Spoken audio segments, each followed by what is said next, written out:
Everybody, we're going to be expecting some more people, so if you could maybe bring your seats in a little bit, we're going to have a couple more seats on there. Sorry about that. What happened, folks, is the AID administrator called an all-parties meeting, and so we're going to have a bunch of AA people coming right after that meeting. So they're going to come right in. We'll try to make it at least as disruptive as possible. So I think, yeah, we can live without the aisle in the middle. That's the way of that. Thanks so much.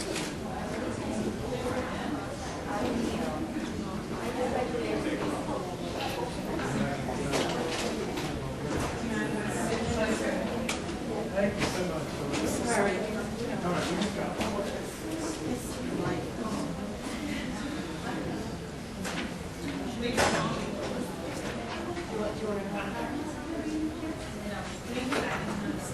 It's okay.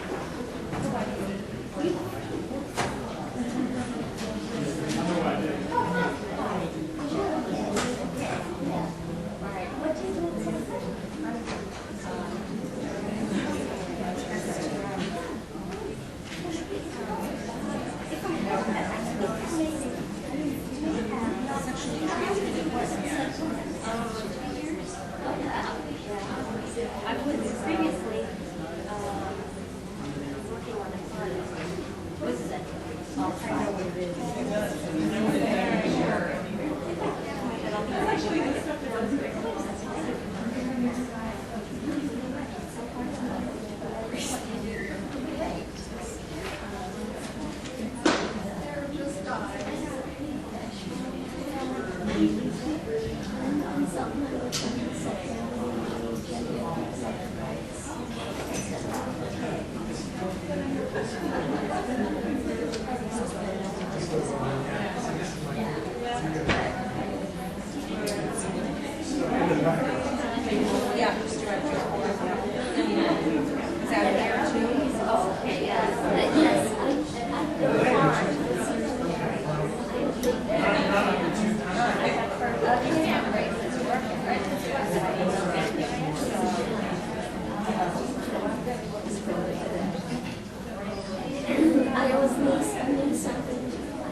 Yes. Hi. Nice to meet you. I'm I'm with sorry? the Brazil Institute here. All right. Yeah, Good to nice meet to you. meet you. Prazer. Você é brasileiro? Então, eu sou americano, mas com 12 anos já morando no Brasil. Então, Eu sou é brasileiro, casa. estou há 10 anos aqui. Ah, então é por aí. Estou aqui no perfeito. Brasil Institute. Aham. E Que é uma. Que faz parte do Woodrow Wilson Sim, Center? sim. Ok. Temos 4 institutos. Aham. Brasil, México. Okay. No. This is good for you guys to meet. Yeah. No, it's good for you guys to meet. But we are starting right now. In a few minutes. Get a few more chairs. It's a crowded room. Yeah, so quite pleased. Yeah. it's nice. So we've been 12 years in Brazil. Yep, it's home. In the process of getting my citizenship finally after. Yeah. Good for you. It's a safer passport to travel with these days, among other things, right? Yes, you live In Rio, yeah. Rio is nice. Yeah. Have you been to Rio? I haven't. I think this next year. I was just at a board meeting where they promised next year's would be there. All right. Not a bad place to. We have a board meeting. Although, if this year is any guide, we got to get out of the conference room for about 3 hours. So I think we will have learned Right. this year and make sure that doesn't happen. Yes, a hotel is a hotel. You can be anywhere on the North planet, England, there's not right? quite as much to go Yeah. do and see.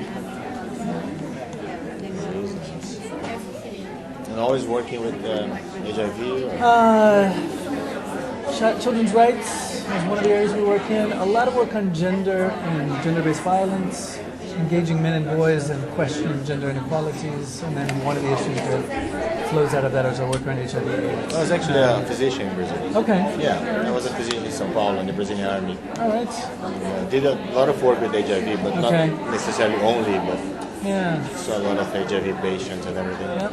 We do some work with the National AIDS Program as Yeah. well on materials development and such. It's nice. I'm glad you're here.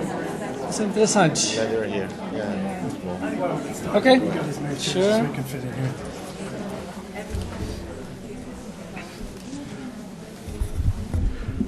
Okay, ladies and gentlemen, why don't we get started? I want to welcome you all to the Woodrow Wilson Center. My name is Jeff DeBelko. I direct the Environmental Change and Security Program here. And on behalf of my colleagues at the Africa Program, one of our co-sponsors for today, I want to welcome you to a session entitled Young Males and Masculinity in Sub-Saharan Africa, HIV/AIDS, Conflict, and Violence. We're very, very lucky to have Gary Barker, who is the Executive Director of Instituto Pro Mundo in Brazil, in Rio, here to talk about this topic, which was also the topic of a World Bank paper that he and a colleague did. So we're thrilled that he is here. We're thrilled that Michal Avni from the Interagency Gender Working Group put us together, in cyberspace anyway, and alerted us to the opportunity of Gary coming to town and having the opportunity to share the work that his institute has done in 3 continents, 3 regions of the world, some comparative lessons as well as specifically in Sub-Saharan Africa. We found it very appealing here at the Environmental Change and Security Program because what we are trying to do in many ways is bring together dialogue between some of these sectors that don't talk. And so this was quite appealing to see the social development as well as the conflict offices at the World Bank sponsoring this paper and having gender and gender mainstreaming being a focus. So really, in some respects, 3 communities that don't talk enough to one another, something that we're trying to do here at the center, and particularly with the going the extra step and the extra mile in terms of bringing in the conflict and the violence. Was a great appeal and I think a real strength of the paper. I'm looking forward to Gary's presentation.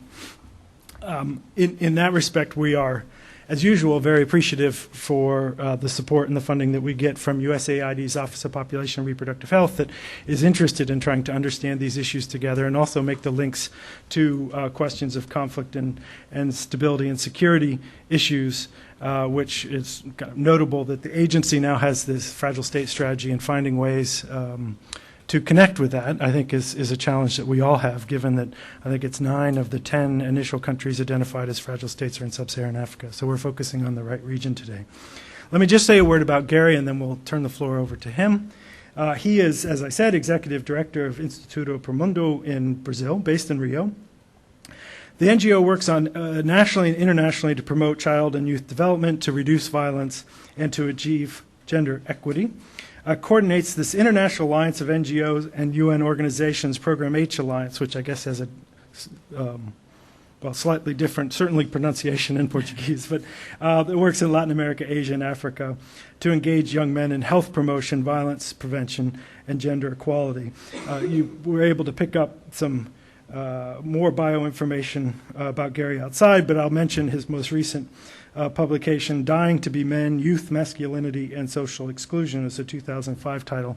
And as a fellow graduate from Duke, I have to mention that he has MA in public policy. Yeah, that's right. Notebook there, all right. So, Gary, I'll turn the floor over to you. Want to also welcome our web audience because this is broadcast live on the web, and it'll be available in video for all of us to refer back to on our website. So, please, the floor is yours. All right. It's kind of a dubious moment to talk about the Duke connection, given that there's some problematic masculinities being... Listen, tomorrow night the women are playing for the national championship. Yeah. No, I was talking about the lacrosse team that's as right. well, apart Indeed. from... Trying to focus Anyway. on the positive. I want to thank the Wilson Center for the invitation and thank McCall as well for making that connection with them, and also thank the World Bank, which supported this research and has looked at ways of figuring out what do we do with it next. How do we make this, some of these ideas perhaps come to life in terms of program and policy. I'll affirm from the short bio presented there that I will not call myself an expert on Sub-Saharan Africa.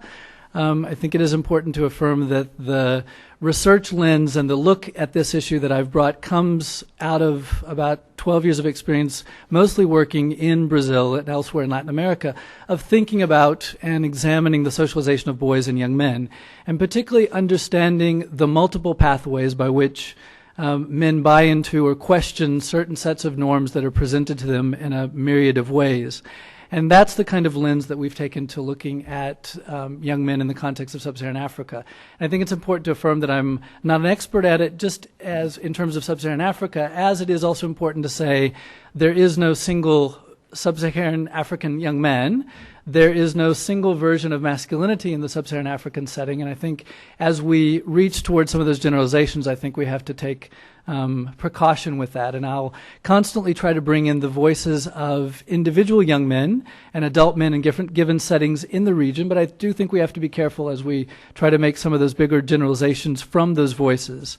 But what I would like to do is to bring in a lot of the voices of young men.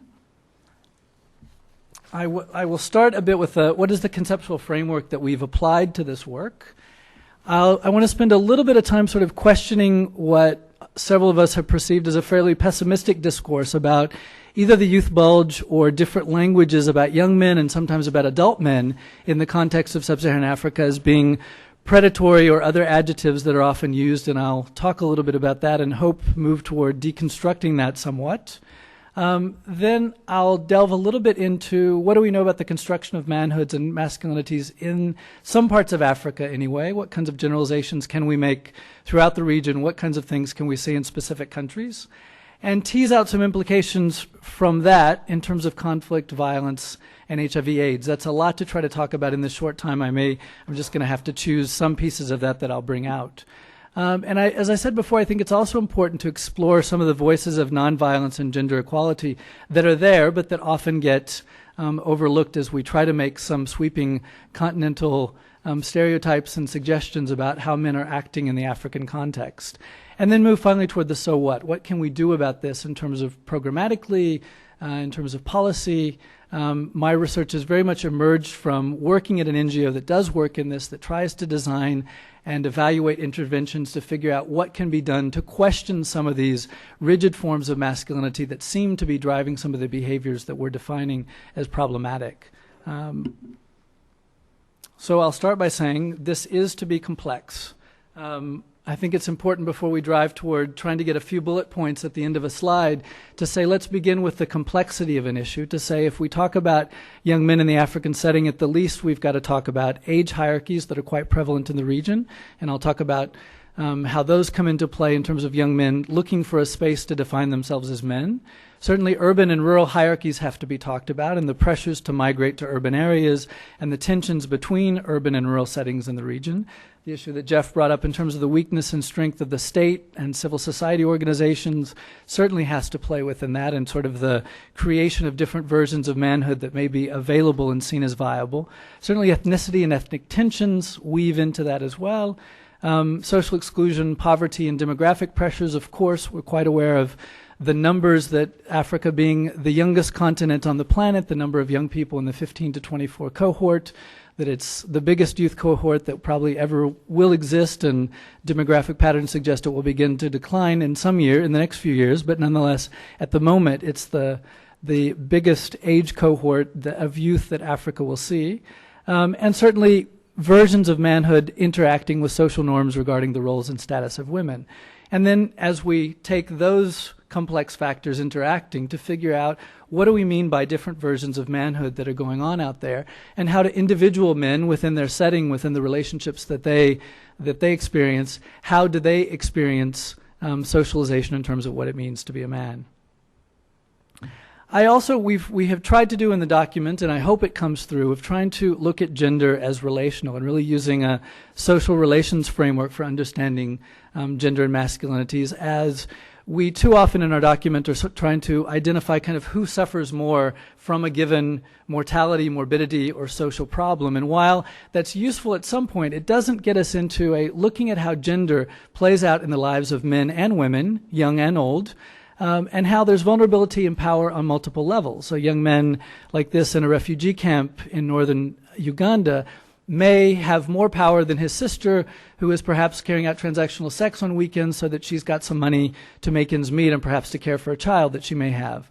He may have some power, a little bit more power than her, to seek to earn income by working part-time on a nearby farm, for example, or selling intermittently in the streets in Lira, for example. But it would be hard to see him as an empowered man given the setting of he's displaced from his land, he's probably lost one or both parents. He certainly would not define himself or sense himself as having more power than his sister or women around him necessarily. But he may at some levels, and I think it is important that we are willing to look at the complexities there of understanding where he may have agency at some levels and she doesn't, but there may be some levels of agency that she has that he doesn't. And I think it is important that we go beyond. A lot of our reports are trying to say, who seems to suffer most in a given setting, and what we're trying to bring to this approach is to say gender rigidities, along with those multiple issues that I talked about before, bring with them gender-specific ways that young people come to face the challenge of coming to adulthood. And I think it's also important to talk about what do we mean by this concept of masculinities that's come out in the field of sociology in the last 15 years or so, and to think about that it's not simply looking at the pluralities of individual men, to say that some are tall and some are short and some have more sexual encounters than others, that some are from one part of the country and some are from others, but to say that there are different versions of manhood vying in a sense for power. And sociologists refer to hegemonic versions of manhood and subaltern versions of manhood. And hegemonic versions being those that in fact try to reinforce and perpetuate themselves by building into different social structures around them a set of pressures to encourage young men to act in those given ways. And in fact, by being hegemonic, as the definition would say, to thwart or to squelch at some levels alternative voices that might try to show up and other versions of manhood that might try to show up. So I think it is important to talk about there's power dimensions between men that are going on and not simply men's power over women on the aggregate. And we've got to look at those power dynamics because they certainly come out in the way that young men describe their realities and their experiences in Africa and elsewhere. I think it's also important to question some of the pessimistic discourse that we see in the UN and some other spaces that talk about things like the predatory male sexual behavior, for example, in the African context. I just took a phrase that Stephen Lewis put in there, certainly a champion on gender issues, but there is a bit of a pessimistic discourse perhaps, and perhaps a creation of some self-fulfilling prophecies, that African men's sexual behavior is seen as problematic.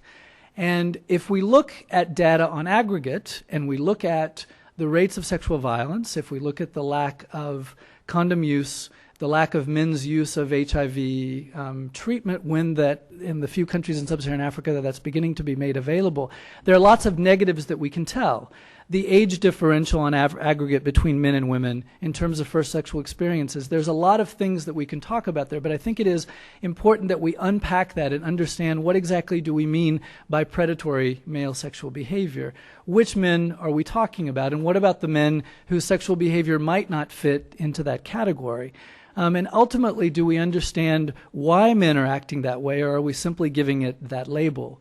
And I think a lot of the research as well that's taken a demographic stance of finding an association between the size of the youth or young male cohort being associated with rates of conflict, or whether a given country has an ongoing conflict or not. Certainly it seems that there is a reasonable statistical association between the size of the young men's cohort versus or compared to older men, that is men typically over the age of 30, as it's been measured. But is there more going on in those settings? Because those settings also happen to be places where there's ethnic challenges going on, where there's income inequalities going on, where there's some kind of typically rural to urban migration going on. There's a set of other issues going on that go much beyond simply saying that there's an association between the number of young men around and the social problems that are being defined.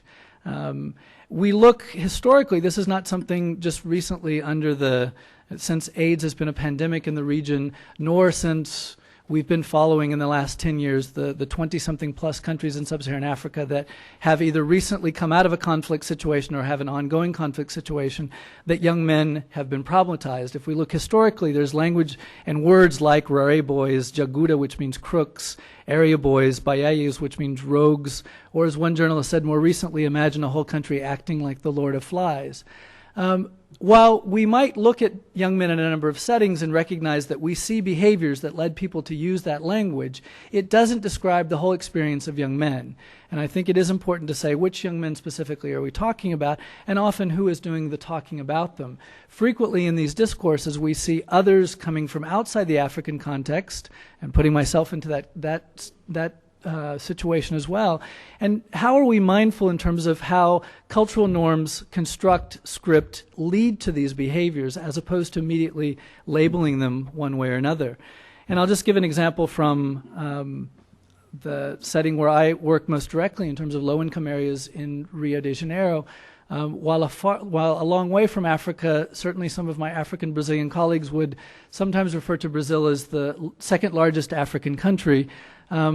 Depending on how you measure or define race and ethnicity, between 40 to 60% of Brazil's population has some African descent. It was the country that most received the African diaspora, and it was the country that had slavery was legal the longest in the Western Hemisphere.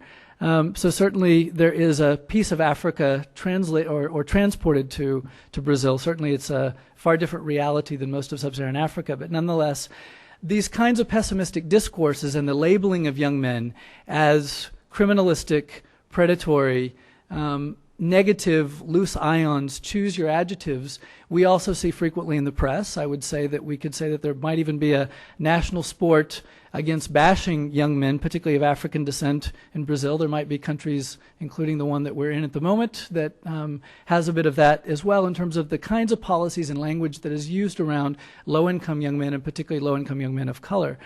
And I just wanted to pull out one example of the way that our negative discourses, in effect, create their own realities.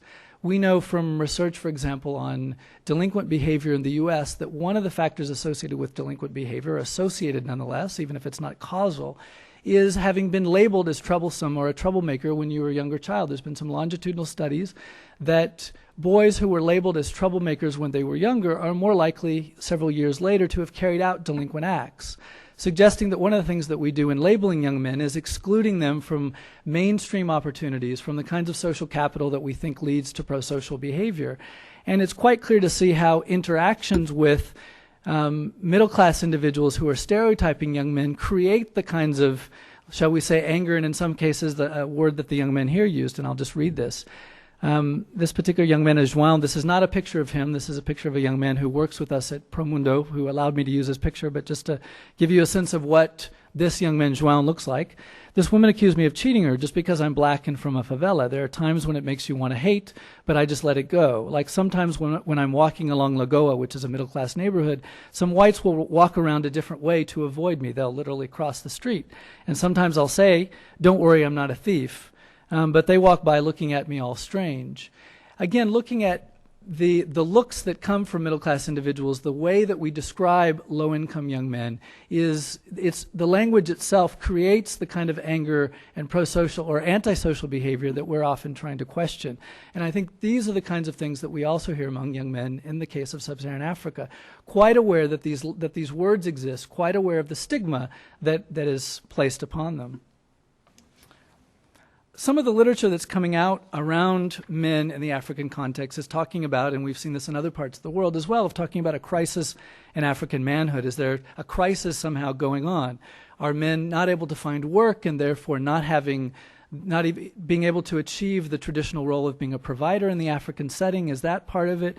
Exactly which African men are we talking about? Is there something going on at the current moment in Africa that makes things different, that it hasn't happened in the past? Certainly the age cohort is one that we've talked about and the demographic pressures, but I would say there's a lot of questioning about whether manhood seems to always be in crisis. And there's always been different moments in African history where different versions of manhood have clashed with each other, whether they've been Christian discourses about the roles of men in families compared to Muslim discourses or other religious discourses in the region, whether colonialization forces as well brought discourses about what men should do and in fact belittled many African men and labeled them as boys. And basically by creating a servile society to serve the colonial powers, used language that demasculated men in many ways by labeling them as boys and holding up European versions of manhood as the hegemonic versions of manhood that should be achieved by men. I think if there is a crisis going on, I would say what I would define it as is a challenge of many young men unable to acquire the conditions required to achieve a socially recognized version of manhood. That is, there are too many young men at the moment trying to achieve or acquire the means by which they can socially define themselves as adults and as men, which typically require work of some kind. In some settings, rural settings in particular, that is around land ownership, and do you have that land or not? When do you acquire that land?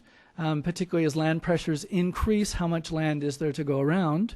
And we can get a pretty clear image in our head of young men lacking those very concrete markers that are necessary to define yourself as an adult man in African society.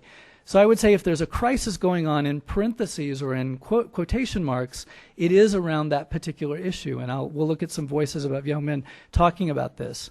And I think what is important to recognize both in Africa and elsewhere is understanding manhood simply not being as this biological moment but having very much to do with affirming yourself before the social group as being defined as a man. And certainly rites of passage in Africa, and I'll talk a bit about those, have very much to do about African men being affirmed by their tribal group or their clan group as being an adult male.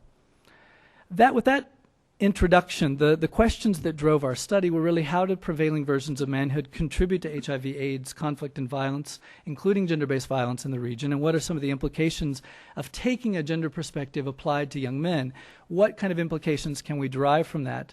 And that included looking at some of the existing programs that we thought were promising of taking a gender perspective in terms of work with men and young men. Among the methods were a literature review looking both at some of the historical literature, some of the more current literature, looking for some of the literature about conflict settings and how manhoods and boys and men are described in that. We carried out both individual interviews as well as focus groups with young men in diverse settings, particularly in conflict areas in Uganda, in northern Nigeria, and in parts of South Africa. And then also carried out key informant interviews in 4 countries in the region, and also looked at some specific program examples that seem to be bringing some kind of discourse of questioning social norms around manhood into those programs. And I'll reflect a little bit about those at the end. So what are some of the recurring aspects of masculinities in Sub-Saharan Africa? Certainly generational hierarchies have been a historical aspect of the social construction of how family life takes place, how clans are set up, how tribal groups are set up in terms of what's often referred to as the big man. Now, the big man has often been used more recently to refer to a given dictator, perhaps in the region, but at the local level refers more to who is the elder man in a given group who actually holds power and who has tremendous power over the lives of young men in deciding when they get married, when they acquire work, particularly in much of the region where bride price is frequently required, whether that's monetary or some kind of goods or cattle or goats, depending on what part of the region it may be. It is typically the clan, and typically that clan or kinship group led by older men who decide when a young man can actually acquire that status of manhood and is given the means by which to pay bride price, to get married, and then to work. He may be given land or he may be given the means such as cattle to be able to begin to raise an income of some kind. Now that's more the rural Africa. Certainly those things are changing, but even in urban settings, lots of young men go back and forth, working sometime in an urban setting. They may even have partners in the urban setting, but their family life and their construction of manhood is about the social definition of becoming a man in their home of origin, which is typically rural. I'll talk a little bit more about that in listening to some of the voices of young men.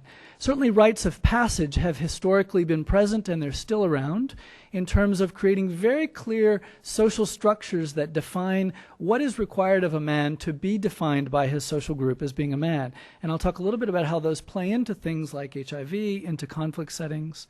I talked before about the centrality of work and owning land as markers of manhood, which create tremendous problems in places like northern Uganda, where you have as many as more than 1 million families displaced. And what are men doing who define manhood as having land to dig on? What happens when you don't have that land to dig on? Where are you hanging? Where are you finding a version of manhood? The emphasis on getting married and family formation, much of the discourse around young men and many unmarried young men who see themselves as marriageable age talk in many ways that there's something shameful about that. And talk about, and adults who also affirm that, of often looking at unmarried men as somehow being boys. They're not yet adult men. They're somehow to be viewed with suspicion. And there's a level of respect that's bestowed upon men once they get married.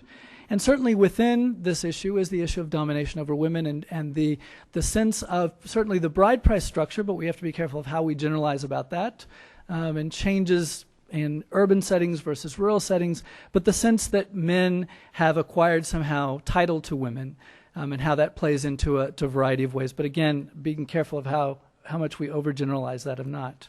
I want to just look at a passage we interviewed some young men in the Jisu area of eastern Uganda, where circumcision, very clear rites of passage around that include male circumcision, are carried out. And even with the advent of the high percentage of the population that now define themselves as evangelical Christians, it's still a practice that is widely carried out and very much features into how young men in the region describe them, in the region of eastern Uganda, that is. And just to read how these young men talked about it. The circumcision ceremony is done, and I highlighted the words that I think clearly indicate the way that the scripting of manhood takes place and the kinds of markers that are required. The circumcision ceremony is done publicly. You've got to publicly affirm your manhood. Others are watching you while this takes place. They watch you to see whether you cry out in fear. For those of you who have read Nelson Mandela's autobiography, he talks about the circumcision ritual that he went through as part of the Xhosa clan, and talks about that he thought he wasn't quite a man because he took too long before he shouted out, "I'm a man," which was part of the ritual in the Xhosa tradition. And that he thought he hesitated for too many seconds, and that the real man said it immediately, didn't even have to gasp for pain after the foreskin was cut off, no anesthesia, etc. So that even as we look, and there's literature that takes us back even further, that this has often been part of the construction of manhood in the region. Then Robert said, they organize a group of young men, and if you're not already circumcised, they will find you, they'll take off the rest of your clothes and circumcise you right there just like that. This illustrates a bit of the hegemony that I was talking about, a version of manhood that says, you must be this way, and this is the version of manhood that we're promoting there. When you're done circumcised and you've been healed, you must have sex, and you must go live. They talked about live sex, that is, have sex without a condom. You cannot refuse. We asked some of the young men who define themselves as evangelical Christians what they were doing there. And they said, well, we lie. And we said, well, in which direction are you lying? Who are you lying to? And some said, well, we lie to our non-Christian friends that we really had sex, but we didn't. And then others said that we lie to our pastor that we didn't have sex, but we did. And we also asked them, we said, which do you consider yourself first? Are you a Gisu, or are you an evangelical Christian first? And they said, well, we're Gisu first and evangelical Christian second.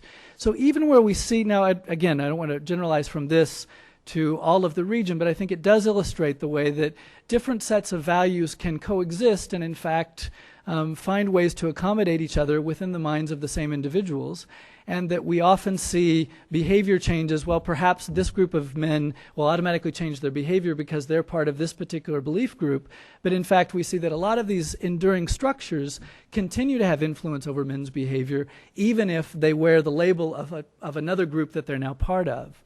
And after you've been circumcised, how do you feel? You feel very proud. The notion of, I've acquired this version of manhood. Yeah, but they do not consider you a man if you do it in the hospital. Some of the men were saying one of the things that started to happen is having circumcision in the hospital. That's not considered as manly because you have anesthesia, and therefore you've not undergone the pain that bonds you with your age group. Because it means that you didn't stand the pain. And after you've been circumcised, what do they tell you to do? After this live sex, then the next step, because that's simply for you to lose your virginity, that's the first step along it, but the next step is that you get married. They give you lots of gifts, things like a machete and a hoe, things that so that you can start working and start a family. So again, very clear markers of what manhood is supposed to be. Now, this is how it is scripted, but what happens when there's not land to go around, or as we see urbanization happen, the transition to being a working adult male is not quite so clear. Many young men saying that they would go through the circumcision ceremony, but it may be 5, 6, 7, 8 years before they're getting married. Why are they waiting so long? Principally because they're not able to acquire employment and acquire bride price so that they can get married. So tremendous implications for HIV/AIDS, because you have one societal influence that says you are now entitled, as our societal rituals say, to be sexually active, but you don't have the means that our society defines that you need to get married, which for some men, but not all men, reduces the number of sexual partners. So we've got a tremendous window there that's happening for some young men whose society says you can be sexually active now, but you don't yet have the means to have a more stable or more, I hesitate to use the word monogamous because marriage is not certainly always synonymous with monogamy, but at least it tends to be a bit more associated with a lower number of sexual partners for some young men in the region. And I'll explore that a little bit more, the meanings of manhood in the case of a 39-year-old young man who we interviewed. A man in northern Nigeria who basically said, and this is him quoted at the end here, he had just acquired a civil service job. Before that, he was doing very meager, short-term kinds of employment, selling on the street. And he said, look, in my social group, I can only get married once I've acquired stable employment. And like much of the middle class in parts of sub-Saharan Africa, employment, really gainful employment that allowed you to support the whole family, was a civil service job. And he talked about the bribes that he had to pay to get a civil service job, which he finally was able to do at the age of 39. And he defined himself as saying, I've just become a man at the age of 39. And I think we do have to talk about, and the rest of his discourse talked about, he had been involved in almost all the riots that had happened between Christian and Muslim youth in Kaduna. He had even gotten on buses and gone to other cities in northern Nigeria and participated in some of those riots. As he said, I had nothing to lose in participating in that. At the moment upon acquiring the civil service job, he said, now I've got the burden on me of supporting my extended family. Now I can get married. He was actually with a woman for a number of years, and they already have a child together, but now it's a socially sanctioned union upon him acquiring this employment. So we see lots of discourses of young men talking about, I can only become an adult man at the moment at which I acquire employment. And in settings where that means that's not happening until your 30s, you end up with a tremendous number of years of frustration of young men saying, we're not necessarily frustrated because we don't like the Christian youth, or Muslim youth said, we're not really frustrated at the Muslim youth because we don't see our belief system as all that different. We're frustrated often at the older men, the al-hajis, or other names that may be used, the older generation of the big men who are not allowing us access to the means to acquire work, and in many cases the young men were quite aware that these older men were also paying for transsexual sex with younger women who would be the younger women of their age cohort. So we see how these demographic structures end up leading to some of the age difference that we frequently see in terms of both first sexual encounter between men and women, but also between ages of marriage. And so I think it does allow us then to ask the question to say there's not something inherent in young men wanting to say we like to go after younger women, but part of it has to do with the age structure of older men having the means by which to have access to those younger women. So these are some of the other discourses that showed up there. A young man named Adeni, I can't get married now because I can only get married when I have money. Charles, if you get a job, you're supposed to support your whole family.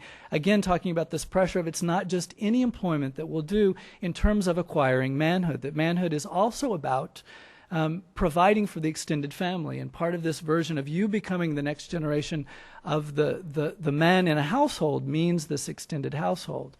And I show this picture on the right of some young Muslim men in their traditional outfits of NBA T-shirts and Nike caps to look at how much the consumer culture also plays into this. For many young men, if you can acquire Nike or an NBA sweatshirt, whether it's a legitimate or a counterfeit, is one of the ways that you can be part at least of a version of younger manhood to say, I've got some of the goods out there that allow me to be part of this international youth culture, this global youth culture. And I think it is interesting to talk about that the way that even in rural areas, even in areas that we might consider traditional in some ways, the global consumer culture is also feeding in to how young men define what it means to be a man.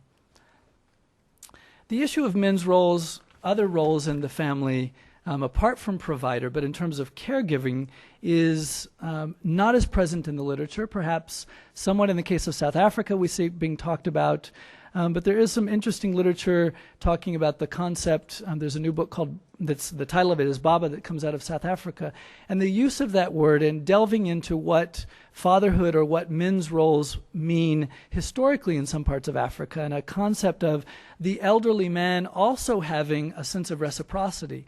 That Baba as a term that can be used in some parts of the region to mean father, but it's also a term used for someone who might be a social father in some ways, or an elderly respected man in the village. And it's not simply, has a different connotation than kind of the big man, in the sense that it does imply that he is also responsible to you.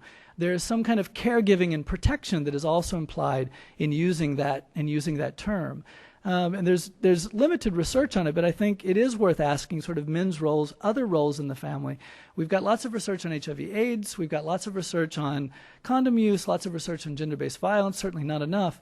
But what about men's roles as fathers or in caregiving in general for children? And what happens is we see in some parts of the region where collective forms of child rearing seem to be breaking down, and where are men in the lives of children? We've really not asked that very much in the case of Sub-Saharan Africa. We see some literature coming out around men as fathers in the face of HIV/AIDS, some support groups that are working with persons living with AIDS in the region, beginning to talk about what might be some roles for men as fathers, what is the meaning of fatherhood in the African context. Just some final comments on the literature before I talk a little bit about some specific issues around HIV/AIDS and about conflict. Is certainly we've seen limited attention in the literature. Most of it focuses on men's power versus women as we look at Sub-Saharan Africa, and less that's looked about these differences of power between different groups of men, whether they're age-related hierarchies, whether they're social class-related, whether they're between ethnic groups. But frequently it's those differences of power that are driving some of the conflicts and that are even driving some of the sexual behavior that we've been looking at. And certainly I've talked about the predominance of negative images associated with manhood in Sub-Saharan Africa, and less discussion of voices like these young men who represent, two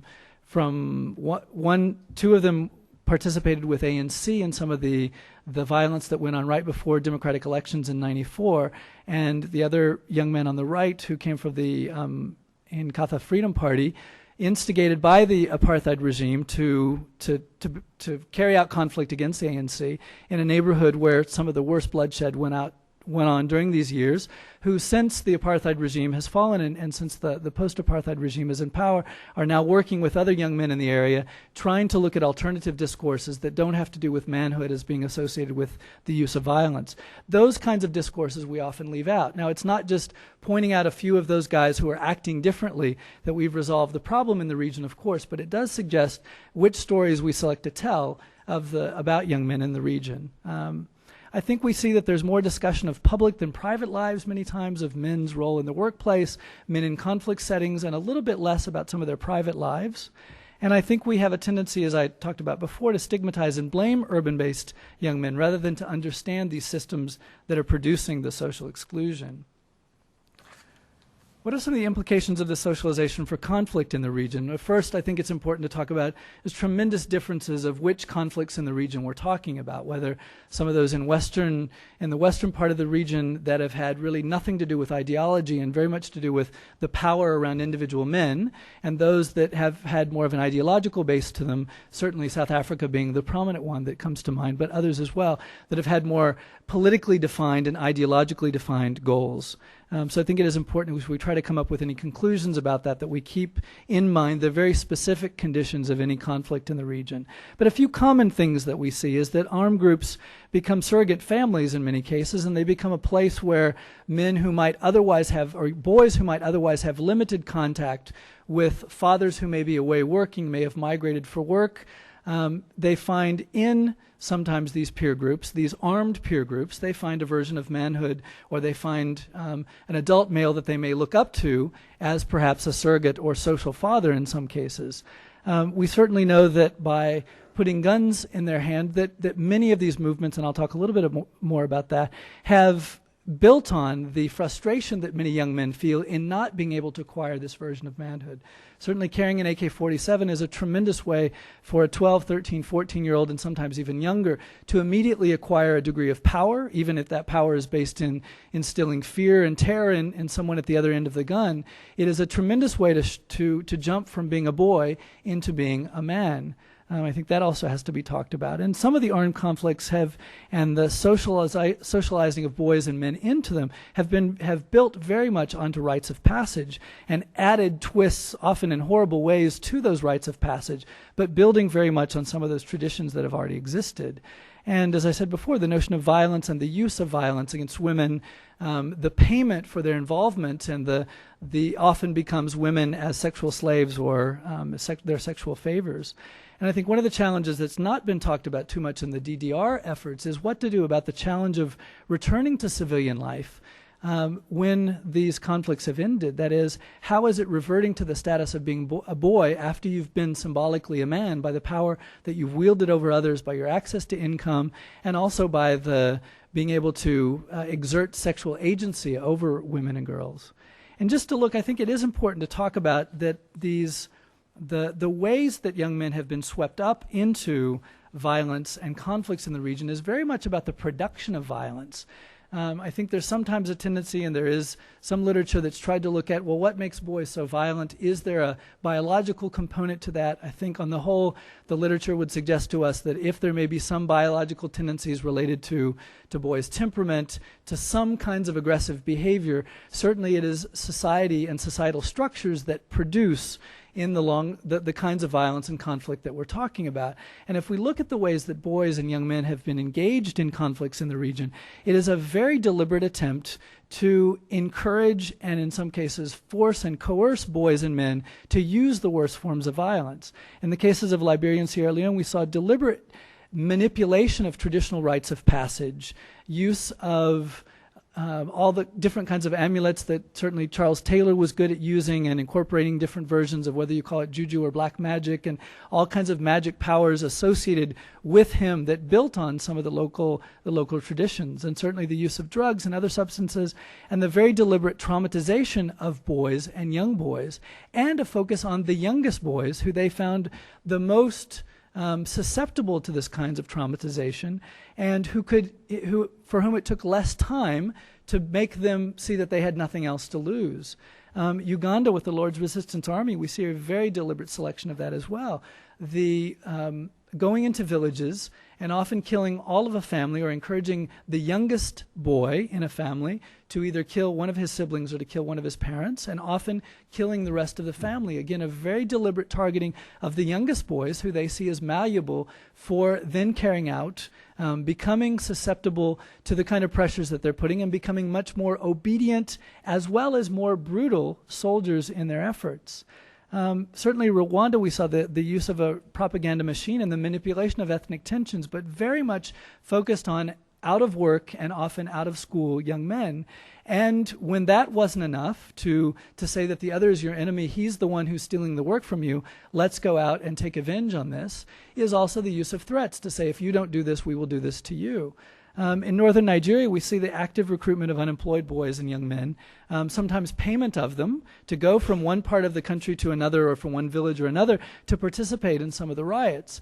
Many young men don't describe that they have much against their Christian peers or their Muslim peers, but talk about being swept up into this, often getting paid somehow, or the payment may sometimes be as much as a meal, or as some young men said, it's something to do.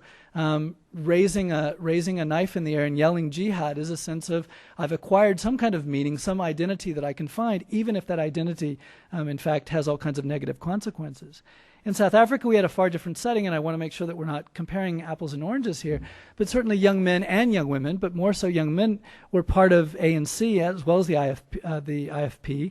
There was a clear political motivation that was certainly part of the whole process, and also a broad societal support for what were sometimes called the Young Lions. And then the challenge becomes, what should men and women do post-apartheid, now that they've been promised employment and often are not finding the employment that the change in regime was supposed to lead to, as they look at the realities of a globalizing marketplace in South Africa, where young men finding spaces. And after you've had this very glorified role as being a leader of the revolution, what job is there for you after that if you're not one of the party elite, for example? And that's one of the challenges that South Africa is dealing with at the moment. Let's move a little bit then to the issue of gender-based violence. I've been talking a little bit about the conflict issue, but let's talk a little bit about young men's socialization and gender-based violence. For many parts of the region, kind of being a man and being successfully defining yourself as a man is also seen as your ability to control women. And often young men will talk about that, a real man knows how to handle his woman. He knows how to control his household, and really a set of things that if she goes out of line, he's seen as having the right to use violence against her. And that essentially the use of violence is seen as, if he's seen as having the right to control that realm, that he's got the right to use violence if she steps out of line. I think we also see a range of perceptions and definitions of what is coercion and violence.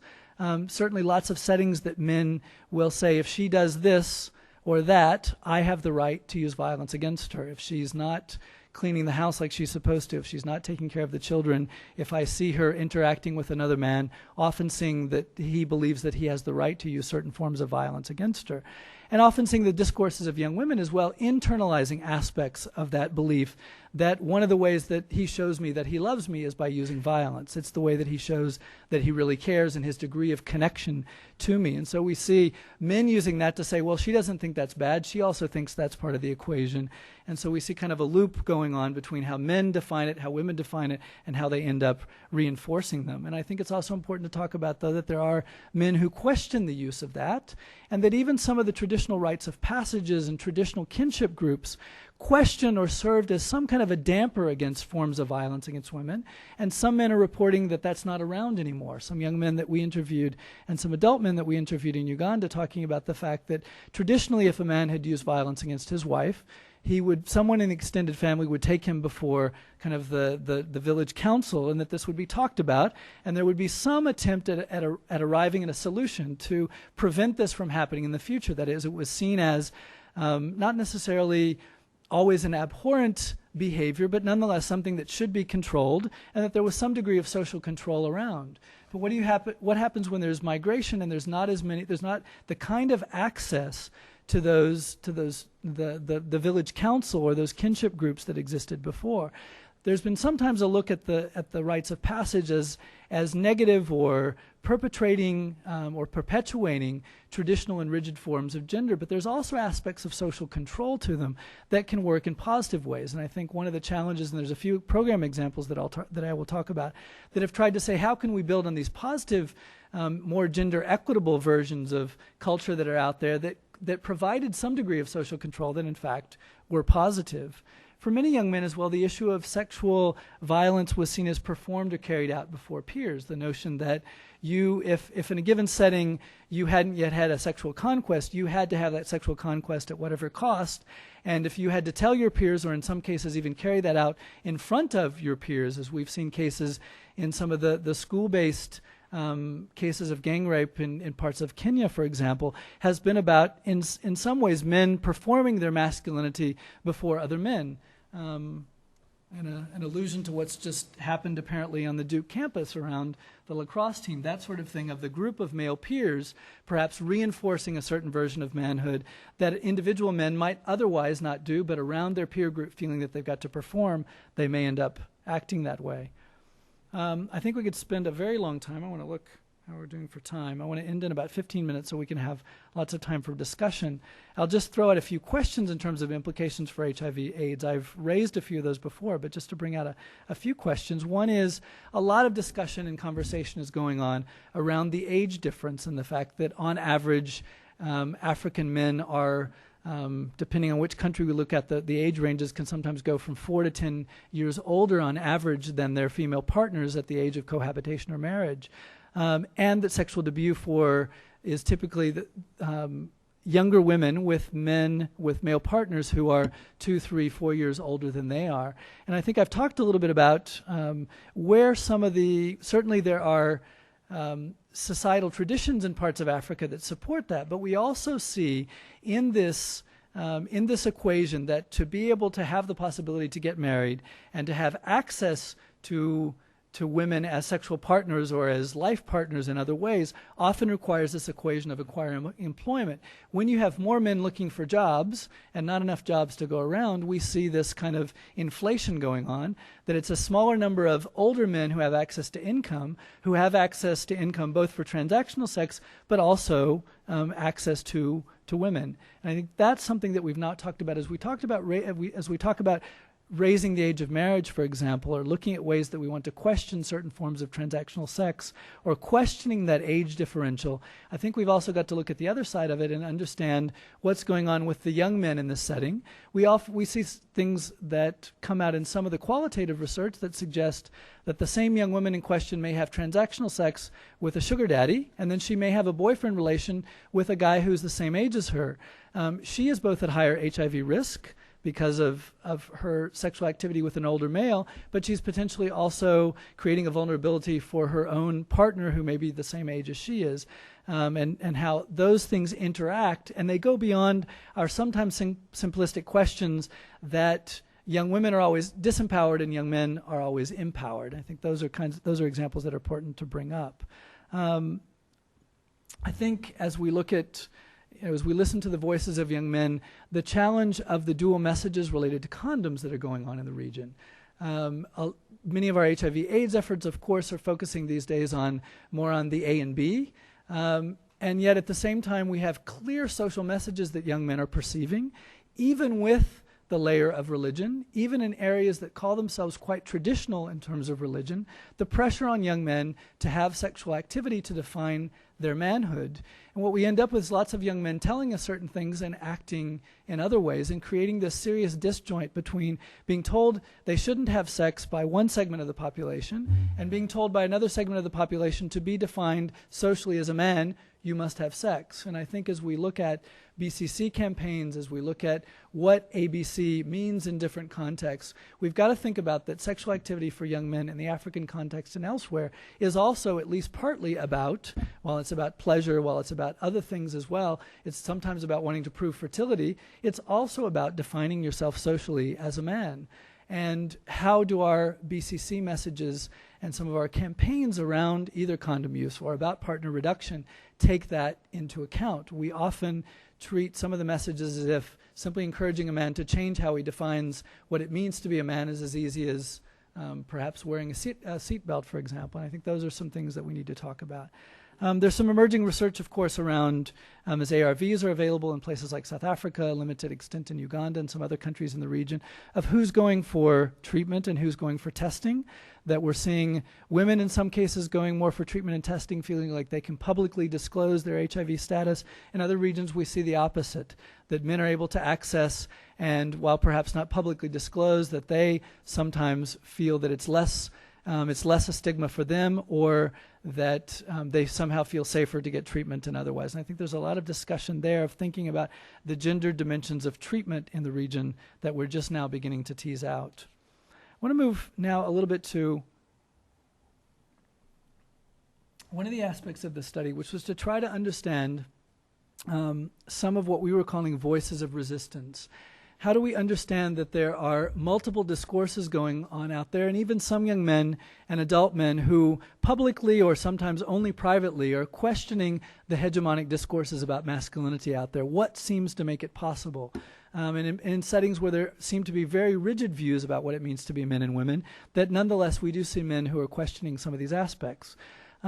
We saw in places like Kaduna where a large portion of young men, depending upon their age cohort, may have participated in some of the riots between Christian and Muslim youth, but others who found ways to walk away from it or to step away from it.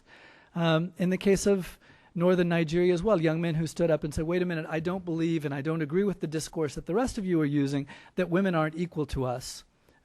Where do those kinds of discourses come from? Or young men publicly coming out in Sub-Saharan Africa in settings where up to half of young women in a given setting or adult women in a given setting have been victims of gender-based violence, and where we've got some survey research that suggests that about that many men say that they've carried out violence against a woman. Where do we understand these voices that question that violence? Men in a setting where it's considered very stigmatizing to disclose your HIV status, men who said, look, if I disclose it, I make it even harder on myself to get work. It's already difficult enough to get work. If my employer thinks that I'm going to break down, I'm not going to have the health conditions to keep working. If my family thinks that I'm going to slip up, how can I tell them that I'm HIV positive? That you've got men coming out publicly and talking about their HIV status. Or in the case of Uganda, an HIV positive father who decides that he wants to be quite involved in his child's life for as many years as he has, and to figure out ways that he can engage other men in getting involved in the lives of their children. And looking at the discourses of these men and talking to staff and individuals who knew them, there's a number of issues that come out. Some men described being personally affected by what we might call the costs of traditional views of masculinity. This might mean that they knew someone in their family who was HIV positive, perhaps had died of AIDS, and begin to question, hey, there's something going on here that perhaps that is not simply, this is not any disease that we're talking about. It's a disease rooted in gender inequalities. And I understand and I remember how my brother used to talk about how he treated his partners and the number of partners he had, and how he didn't much worry about protected sex and how live sex was better. Maybe there's something going on about that discourse that isn't quite working. That was often a driving force for some young men in settings where up to a quarter of adults are HIV positive, and where funerals of persons dying from AIDS are a weekend occurrence. You do see some men saying there's something going on here that we have to begin questioning. Other communities like the ones here in the picture, the township in outside of Johannesburg, that was tremendously affected by violence, not only pre-apartheid but also post-apartheid, and beginning to say, wait a minute, how many names on the wall of our friends do we have to see before we see that there's something not quite right here of a version of manhood associated with carrying an AK-47 or another weapon of choice? Finding someone in their family or peer group who questioned that. This young man in Nigeria who stood up and questioned that said, you know what, my family has also always invested a lot in my sister's education. My father always said it was as important that my sisters got this education as it was that I got education. There was one time when we were growing up, he said that my father beat my mother, and some of my uncles came into the household and questioned my father about that. And while not necessarily making the connection, nonetheless seeing that the social control related to that led him to begin questioning perhaps there were other ways of being men that didn't involve a normative view that violence against women was okay. And I think we also find in some program spaces these kinds of discourses are happening, where one of the things that a few of the programs that I'll talk about try to do is create this safe space where men can talk about other ways of being men, they can question it, and they don't encounter this kind of pressure that the young men in eastern Uganda did of saying if you're not circumcised and don't have live sex immediately after, you're not a man. Creating a space to say, wait a minute, there may be other ways to be a man. There may be ways you can actually subvert and still be part of that cultural system, but nonetheless figure out ways that you balance a new version around manhood with some of the traditional views that we heard. And I would say we have a couple of countries in the region that stand out. Maybe South Africa, certainly Botswana might fit into that, where there's some discourse at the policy level about men and manhoods. Certainly in South Africa, what's called the gender machinery that's come out of the new constitution post-apartheid talks very clearly about engaging men and boys. There's a South African men's forum. There's a couple of, to say that they're movements yet would be a bit of an exaggeration, but nonetheless, some visible men coming out and some linkages to the policymaking sector talking about manhood as part of the issue, that if it's part of the problem, we must figure out ways to involve it in some of the solutions that we're looking for.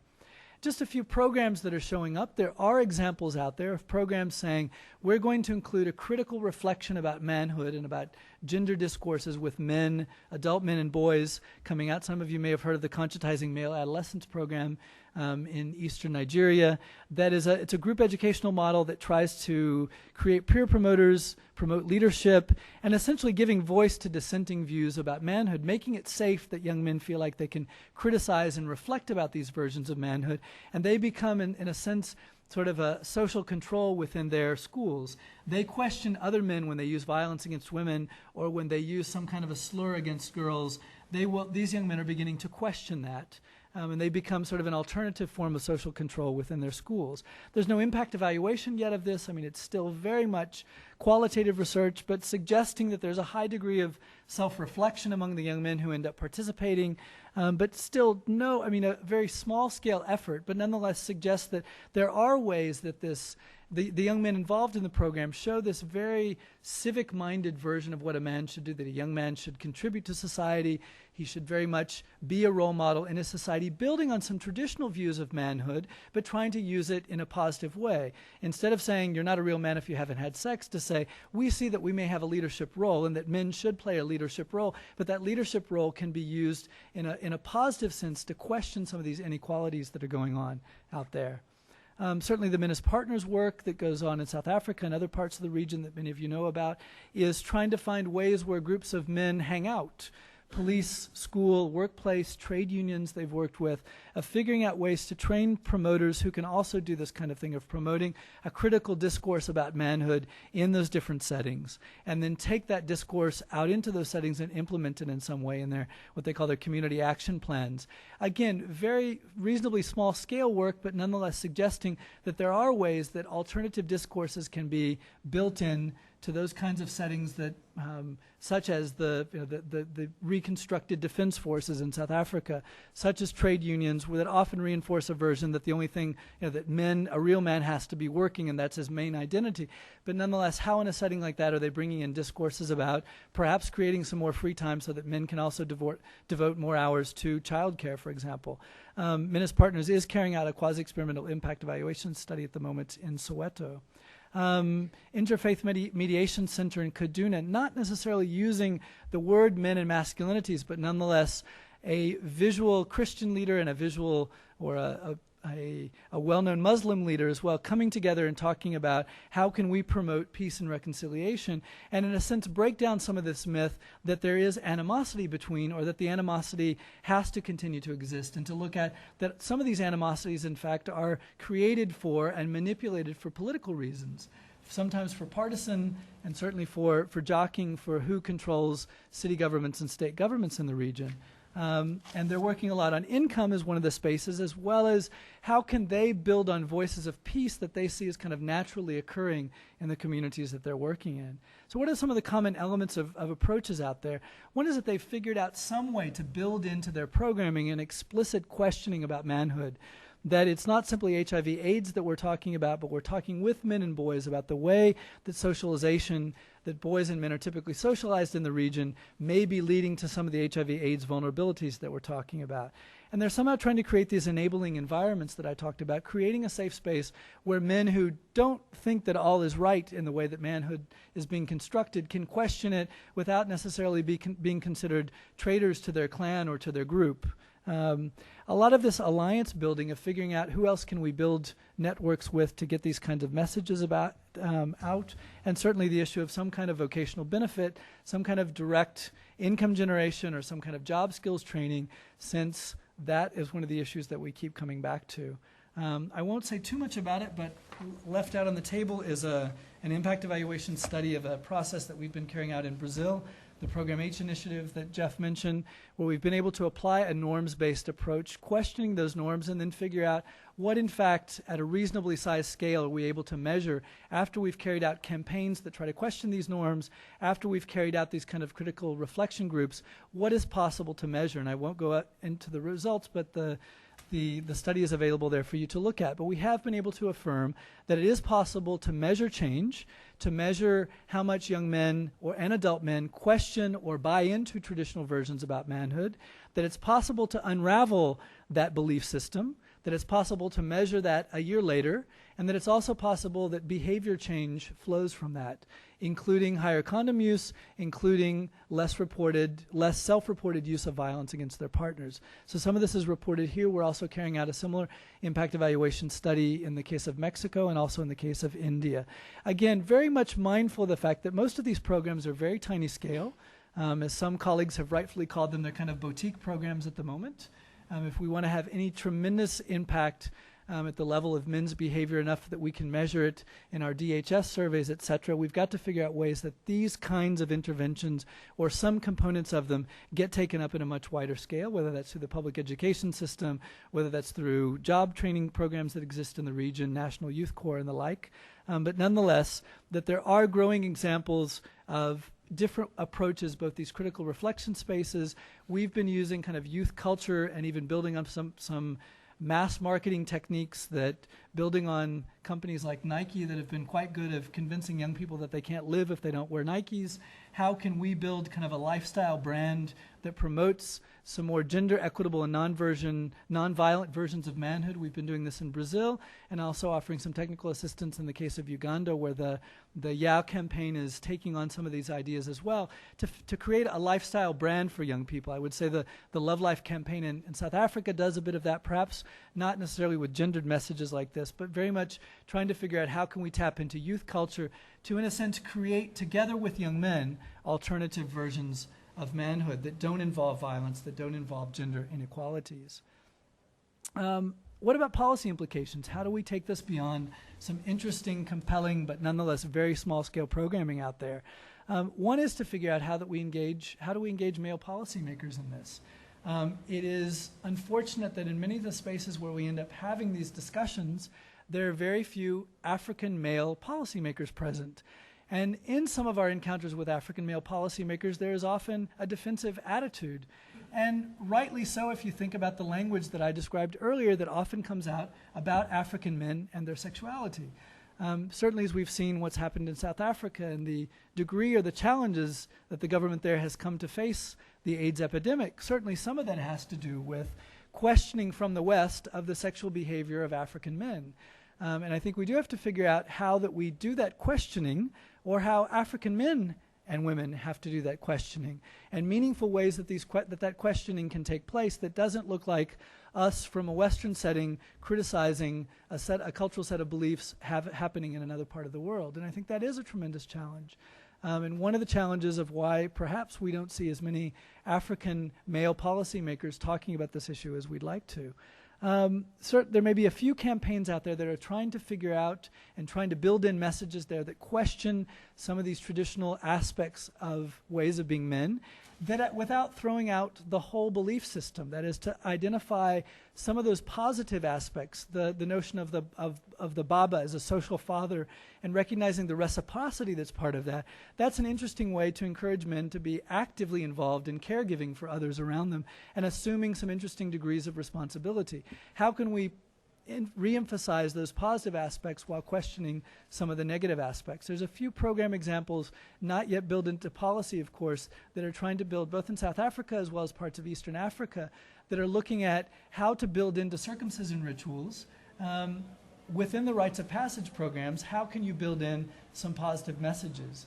And as some of the HIV prevention protective factors associated with male circumcision are coming out, or apparently coming out, in some studies in the African region, there's some question marks going on of what, in addition to the perhaps the biological protection that circumcision for males may offer, what about the social aspects in terms of the socialization that's going on? Because if we continue to have male circumcision go on, but the rites of passage continue to say that you only become a man if you practice live sex, we're a bit, there's some inherent contradictions going on there in terms of HIV prevention, certainly. I think we've done very little work about engaging some discourses of alternative versions of masculinity within places like the defense forces, the police, public education. Still a lot of work to figure out how we might take these up into those sorts of national programs. And in terms of national AIDS programs that are on the forefront in many cases, not always of HIV/AIDS prevention in the region, still very little discussion of where men and masculinities fit into that. So some conclusions before we open up to some discussions. One, there's still been very little impact evaluation of these initiatives that I've been talking about. They're very small in scale, as I talked about before. We don't yet have a body of evidence that we could take to national AIDS programs to say, if you compare the cost of this intervention versus another one, this is the kind of impact you can get. We've dealt a little bit with that, just some very simple cost analysis that we did with our intervention work in Brazil.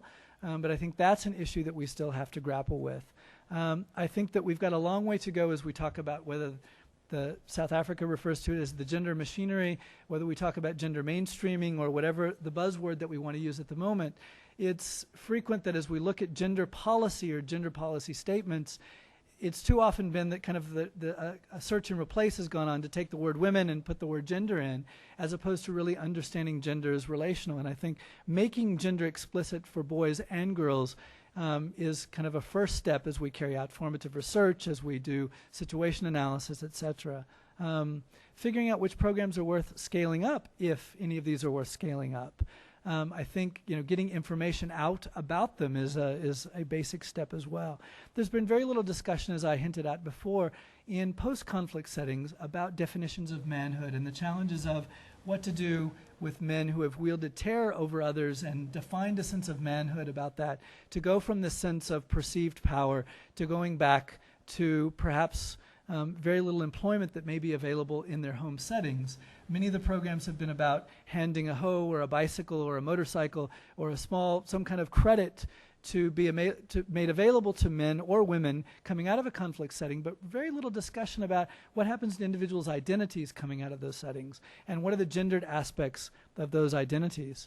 I think this has to be an African men driven in some levels, or certainly African men working with African women. And I think it is unfortunate that many of the voices writing and talking about African men too often perhaps are those of us from the West. And I think it is important to figure out how African men as researchers and African women as researchers are getting engaged in this kind of work and questioning the issues that we're talking about. There are some, I would say, it's not to say that they aren't, but I think it is important to make sure that those voices are including here. And I think you've seen a common message that I've reiterated a lot of tapping into these positive images and recognizing the voices of dissent that are already out there. These don't have to be fabricated, imported. They're existing out there, but typically the stories that we choose to tell, and there are plenty of them, and we shouldn't, by pointing out perhaps the behaviors of a few dissenting men, say, therefore, we've overcome the challenges of tremendously high rates of gender-based violence. It's not simply by pointing to a couple of young men, or a couple of adult men who question that violence, that we're going to overcome gender norms and gender schemes, if you want to call them that. But nonetheless, it does give us some insights on figuring out how these sets of norms are always malleable, they're always changing, and there are ways that we can tap into those changes in very positive ways. And ultimately, we've got to figure out employment schemes in the region, what to figure out in the short term so that young men have access to to forms of employment that offer them both identity as well as the income generation aspect to it, that it's not simply offering a job and all is resolved, but looking at income together with other kinds of social supports that recognize these complex dynamics of identities, particularly and I would say most problematically in those countries that are emerging in conflict settings. And I'll stop there. Okay. Terrific. Well, thank you very much, Gary.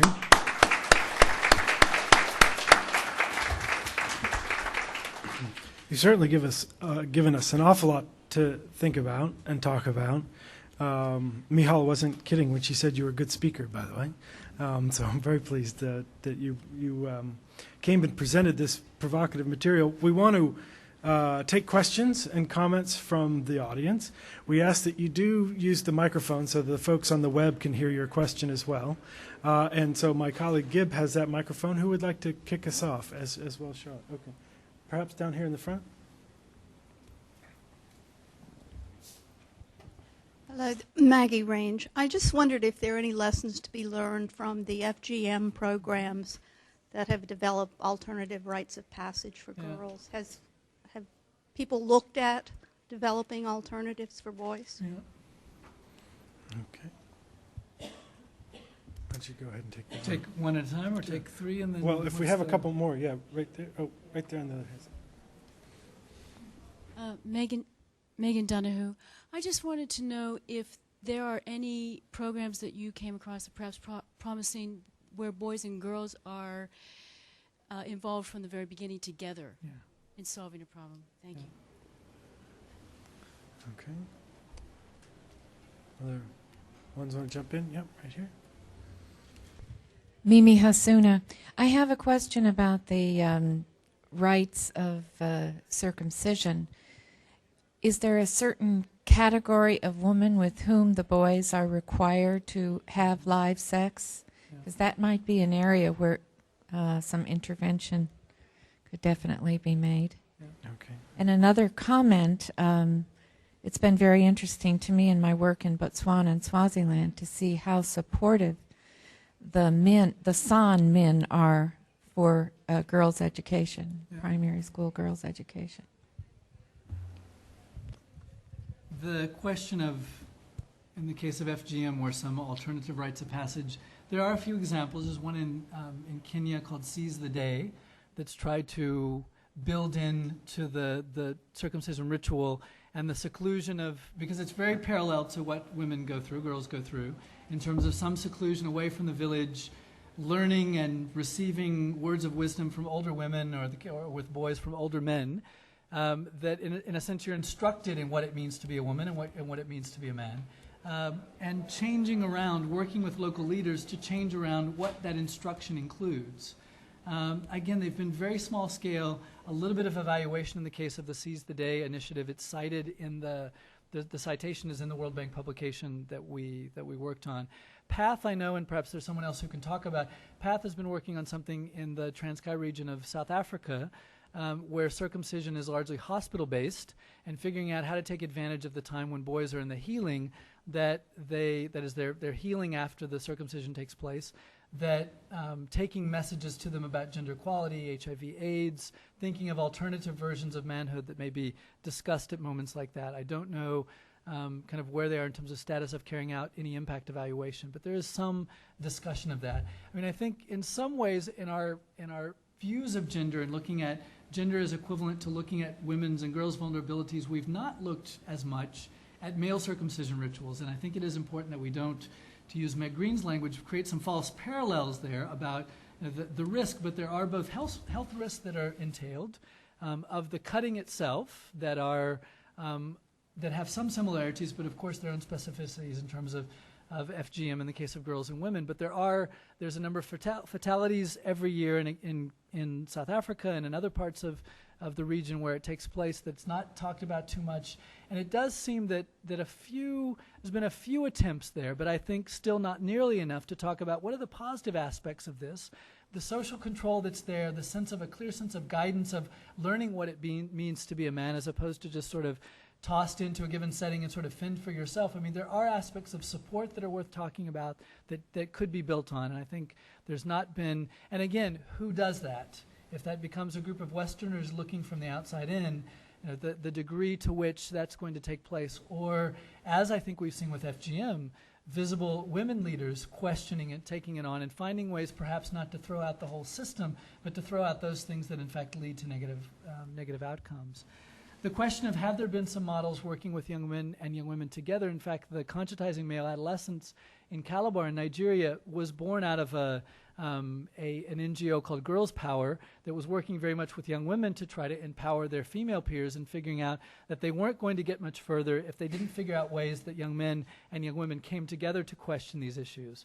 And I think particularly in places where there may be forms of during the childhood and youth years where adolescents are separated and boys have to play in one group and girls have to play in another, and where the education system may also reinforce that kind of sex segregation, that it's quite important to figure out ways that boys and girls can come together and have the chance to rehearse and act out relationships based not on domination but based on learning together, how we can figure out ways to learn to live as equal partners.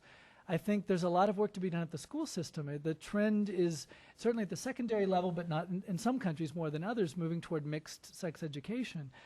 What kinds of models are we setting up at the school system? And some interesting research, certainly out of Southern Africa, some of it that Fiona Leach and some others have carried out, looking at how gender regimes in schools seem to represent a mix of some traditional versions as well as beginning to some of those messages about women's empowerment creeping in there. But there's still lots of work to be done to figure out how the school leadership actually believes in that, and how male teachers or women teachers may either enact traditional versions of gender or more egalitarian versions. And I think there's still lots of work that needs to be done there. And the question about which women are men enjoying to have live sex with, it varies by setting, I would say, and it also seems to be varying historically. In Nelson Mandela's time, it was you were supposed to choose your life partner, your wife, after the, I think as we've seen ages of marriage increase, and as the social conditions for achieving manhood there's been a bit of inflation or a difficulty of achieving those, we've seen that it's typically not, in the Gisu region, described it as not being that you wouldn't necessarily have sex with a woman that you would marry, that in fact it might be an older woman from the community, or it might be a woman who was already sexually experienced, but that typically it wasn't the woman that you were going to marry. And I think there's some questions in there about that I highlighted a little bit before in terms of HIV risk and that's going on there. A system that was once mostly structured to say now it's time for you to find a mate, even though clearly you might end up having more than one wife. There was clearly still extramarital or sexual encounters going on, but that nonetheless a bit of social control that maybe reduced the number of sexual partners to a setting where we now have perhaps an increased number of partners before actually a stable relationship. I think we're not doing much questioning about that and the kind of the mixed messages that boys are getting about that, or testing of the women, or figuring out, what are some of the ways that some safe sex messages could be incorporated into that. Could we redefine live sex? Could we talk about giving? And I think some interesting, a few handful of programs are trying to think about that, of how to talk about condom use there, how perhaps to talk about other ways that might give that meaning of manhood that might not involve live or unprotected sex. Yeah, please. Get them. Leah Frage from SETPA. In the West, men have the luxury at this point of having support groups where they can talk about their experiences of manhood and the spiritual experience of manhood. This is not something that is happening so far in Africa or other parts of third world countries, where I think that men at this point in time are facing an identity crisis as women are taking on some roles that are perceived to be outside of the traditional gender roles. Is there something through the work that you've been doing in Africa where there's some support for men who dare to transgress the traditional role? Yeah.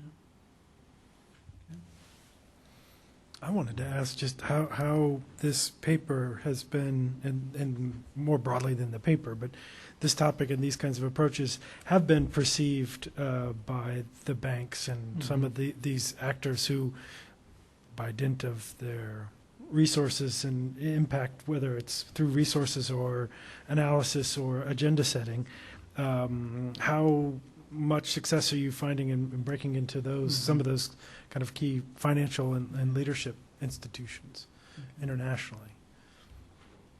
And are there ones that that are particularly good performers and ones that you see lagging behind? Yes, ma'am. Gary, thanks for a really informative and inspirational talk. I'm Doris Bartel.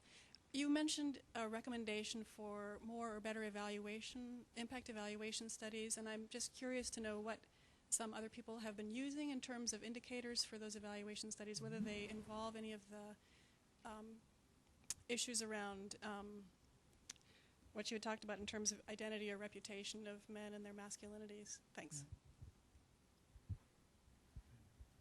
Okay. The notion of, are there support groups and where can men go and talk about this and what kinds of, I mean, I think even in the West, I mean, if there may be some groups like this, they're probably for only a fairly small minority of men who have had access to spaces like that. They may be finding other spaces where the issues come up, whether it's religious-based groups, for example. I think in some ways the rites of passage and the peer groups that were created among young men once and still in much of Africa create a sense of camaraderie and a sense of identity to your local, if you want to call it a clan or your tribal group or your extended kinship group. And I mean, even the traditional rites of passage had a space. There wasn't a lot of space for dissent necessarily, but there was nonetheless certain kinds of social support that were offered there. I mean, do we have anything new that's coming up in place of that? I would say maybe in a few kind of urban, middle income, urban-based Nairobians, a few urban-based Cape Townians. There's a few places like that you do begin to see these kind of discussion groups of figuring out, we want to discuss this. You see the AIDS support organization in Uganda starting the Positive Men's Union. The Chris Hani Hospital in Joburg around HIV positive men coming around together around a support group of talking about, what does this mean to be HIV positive? How do we deal with fatherhood, sexual activity? One group that I was able to participate in, the facilitators wanted to come together and talk about safe sex once you were HIV positive.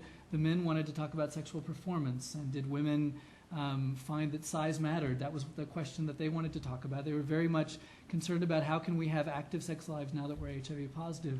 And finding the facilitator at first thrown off, but was nonetheless, okay, this is the question they want to talk about. This is a real concern on their mind. That wasn't what I came today to prepared to talk about, but it would be unfair for me to thwart that discussion. And he invited the women from the women's support group to come in and say, well, I can't answer that because I'm not a woman, but what if we ask the women's support group to come talk about does size matter? And wove in some safe sex messages into that. So I give that as an example to say I think they're very sporadic where they exist, but there's a few NGOs that are talking about offering that. And I think one of the things we have to counter is that many times there's a cultural belief that men don't need that men tough it out. The rites of passage are about that. You don't scream out in pain. You're not allowed to show that you've weakened in that particular moment. And so I think we've got to deal with some questions to say there might be a need for those kinds of spaces. There's maybe a few more of those showing up in Latin America, but they're still very, very tiny. So you've got a group in Costa Rica that offers a hotline for men who think they may use violence against their partner and gets 25 calls a day, for example, to figure out where you may come and participate in a discussion group where you might talk about your frustration before it ends up being physical violence against a partner. We've got a long way to figure out how we might scale up those kinds of approaches, and if that's a scale-upable approach, if that's a word. And I think those are some questions as well. Jeff's question about the multilateral organizations and how much the issue is getting out there. I mean, I think it is interesting that the World Bank has looked at men's unemployment and looked at, seen enough issues going on, whether it's conflict in Sub-Saharan Africa, whether it's the fact that women's unemployment in places that women's employment has increased substantially in much of Latin America, and men, at least in certain income groups and certain professions and fields of occupation, that their employment has actually slipped. What's going on there? Seeing the cost to public health systems related to alcoholism, traffic accidents, the leading two causes of death in much of Latin America being homicide in first place, depending on the country, or in second, and traffic accidents being in second or first, depending on the country and the region, and saying there's something going on here, apart from perhaps it's more complicated than just being male as a risk factor. And I think we still see that kind of language showing up in reports, but saying, well, maybe it's more complex than simply the XY chromosome and how we are, how we're born biologically. I don't want to speak on behalf of the World Bank that commissioned this, but I would say that they have commissioned some other studies that are looking at how gender affects men and what can we do about that, how can we question it. I think we've got a long way to go if we want to speak World Bankese to have the kind of data that typically drives how they decide to support loans in given countries. But at least in some of the grant making, some of the AIDS related work that's going on in Sub-Saharan Africa, some of which is grants and not only loans, there's some discussion of these issues that begins to show up. I think there's still leadership in different pockets of the World Bank and other groups that have to be convinced that this in fact is worth investing in, and that's why we're trying to do things like develop data like this that has also some cost factors that shows that you can measure these things that sound squishy like gender norms and how much men buy into them or question them, and how much those are associated with behaviors that we're looking at, like violence against women, and the new WHO study giving us lots of data showing the extent to which this is happening around the world. The authors of that study saying if you had to invest in prevention, I'd invest in social norms.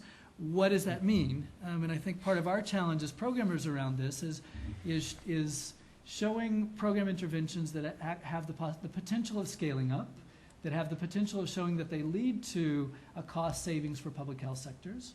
And I think there's a bit of that data starting to show up, but I think we've got a long way to go. When the issue of men and masculinity show up at spaces like WHO, where several of us were a month ago, it's looking at evaluation data around interventions with men in the area of violence prevention, sexual and reproductive health, fatherhood, maternal and child care. Am I missing a category there? HIV/AIDS related. It's often a handful of voices who say, yes, this is important. I think we're still having to counter the notion that gender is simply work with women and empowering women and girls, and to say gender is both, it's relational, it looks at women's vulnerabilities, it looks at men's vulnerabilities, it looks at how rigid gender orders leave men and women with vulnerabilities. So I would hesitate to make a scorecard on kind of which UN agency seems to be taking the issue ahead, but I do see that it tends to be a few voices that are willing to take it on. We've got a lot of work still to say, how does this fit into things like the Millennium Development Goals? Where does it fit? And Meg and some others have worked on a paper that have been trying to discuss that. So I think we're getting the attention, but there's a long way to go still before the issues get taken to kind of meaningful scale. Evaluation indicators, what kinds of things do we measure? I think we've been trying to measure, I talked about a scale that we developed that's now been used in about 7 different countries called the Gender Equitable Men Scale, that tries to measure how much men buy into, or that Julie Pullerwitz and I are the co-authors of, that tries to measure how much men accept or question traditional views or more egalitarian views about what it means to be a man. There's certainly been other scales developed like that as one proxy. It's highly correlated with the behaviors that we're about changing, which include condom use, self-reported use of violence against women, whether men seek health care services, the degree to which they participate or don't participate in caregiving in different realms around the household. What we have not yet, I don't think we've developed or done much good impact evaluation in terms of whether these interventions reduce gender-based violence, for example. And that would ultimately require that we also listen to the voices of women, and probably have to do some impact interventions that would include both, that is, the measures would have to both listen to women and listen to men about it. We've not yet done that kind of impact evaluation. There's lots of interventions out there with men around gender-based violence, but I would say, apart from asking men themselves, which we've done, have you in the last 3 months used one of the forms of violence? We've adapted the WHO scale, or the WHO questionnaire, the multicentric study, and we've turned those questions around and asked whether men have used any of those forms of violence. But we believe it's important to ask women as well about that to get a sense. I think that's one set of indicators that we've not yet moved on. There's been some studies from industrialized country settings that have asked men about their participation as fathers and whether that participation has changed either because they're unemployed or they're employed, or in a few cases because of impact or as a result of a program intervention. There's been certainly some studies around MCH that have looked at whether men's behavior changed after getting some information about maternal mortality, maternal risk, etc., and suggest some kinds of impact, whether they discussed with a partner, whether they accompanied a partner, whether they made resources available for the partner to seek out prenatal care, for example.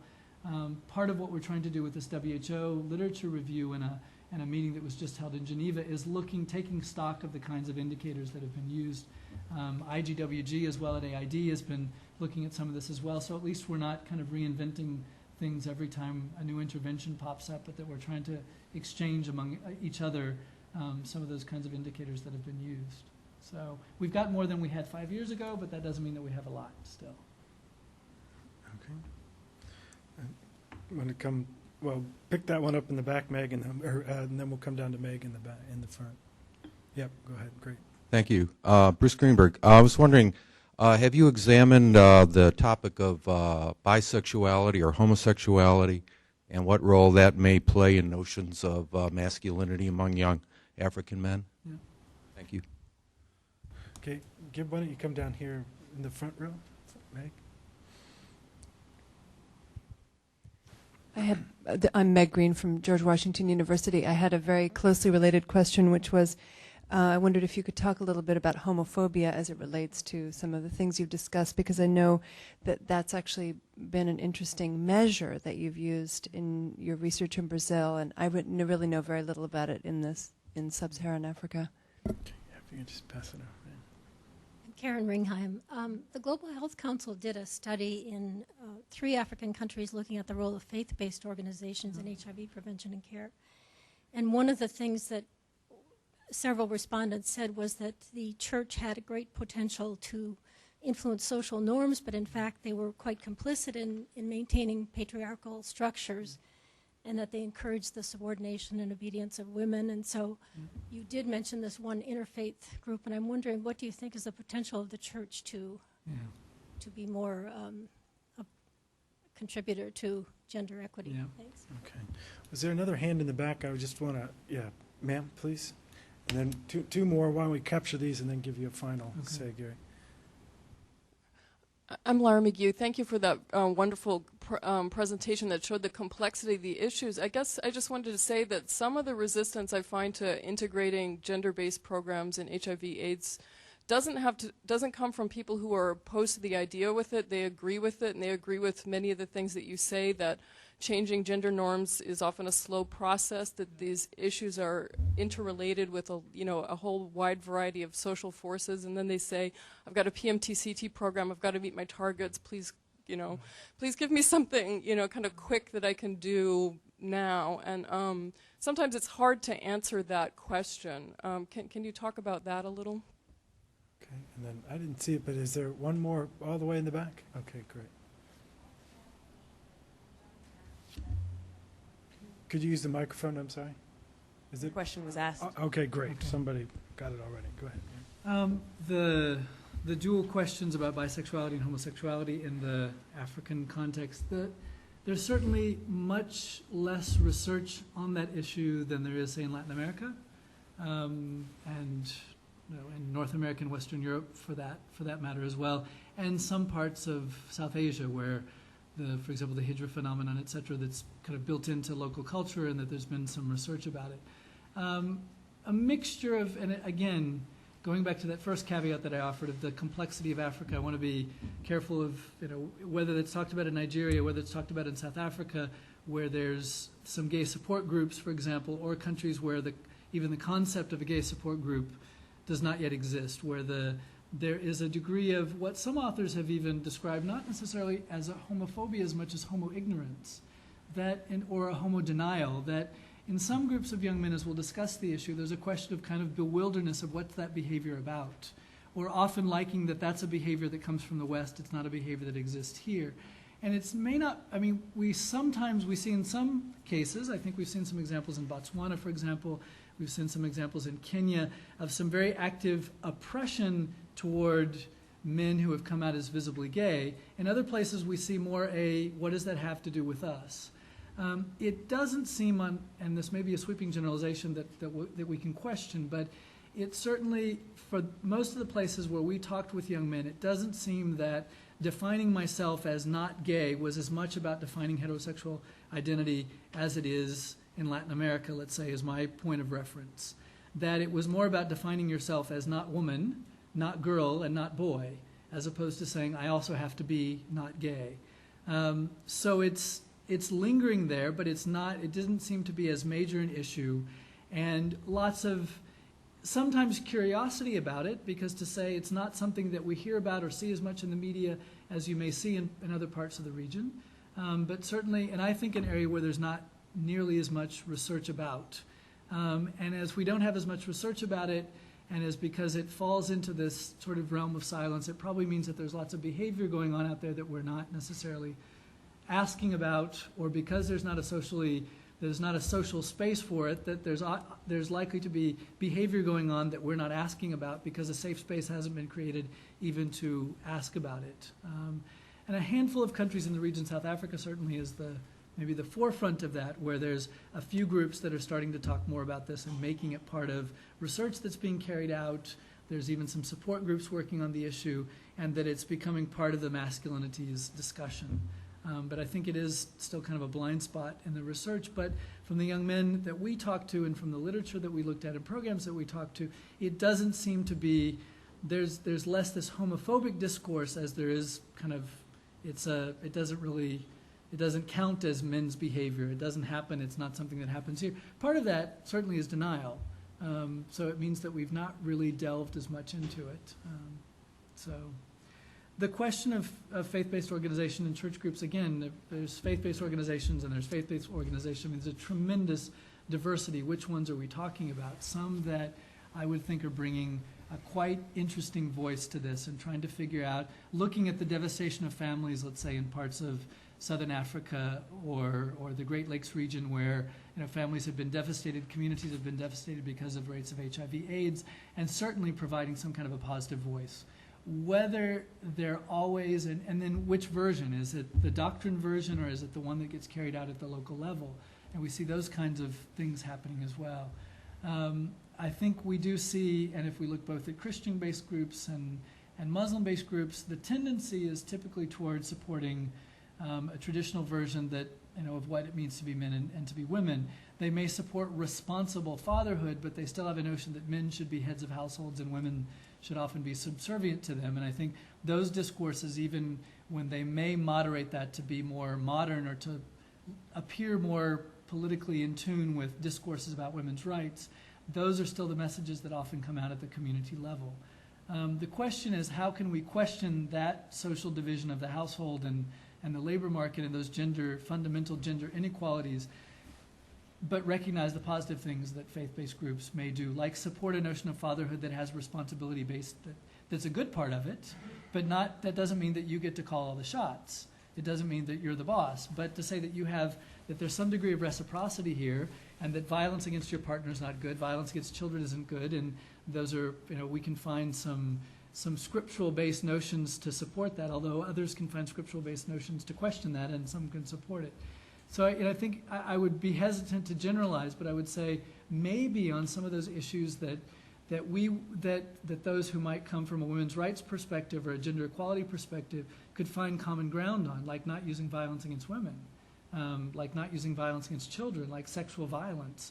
I think we might want to choose some of those issues that we can come to terms on, because it may take us years before we're in agreement about condom use and open discussions of sexuality, but we might agree that violence against women is wrong, and we could do some immediate actions about that and engage men in faith-based organizations about questioning that.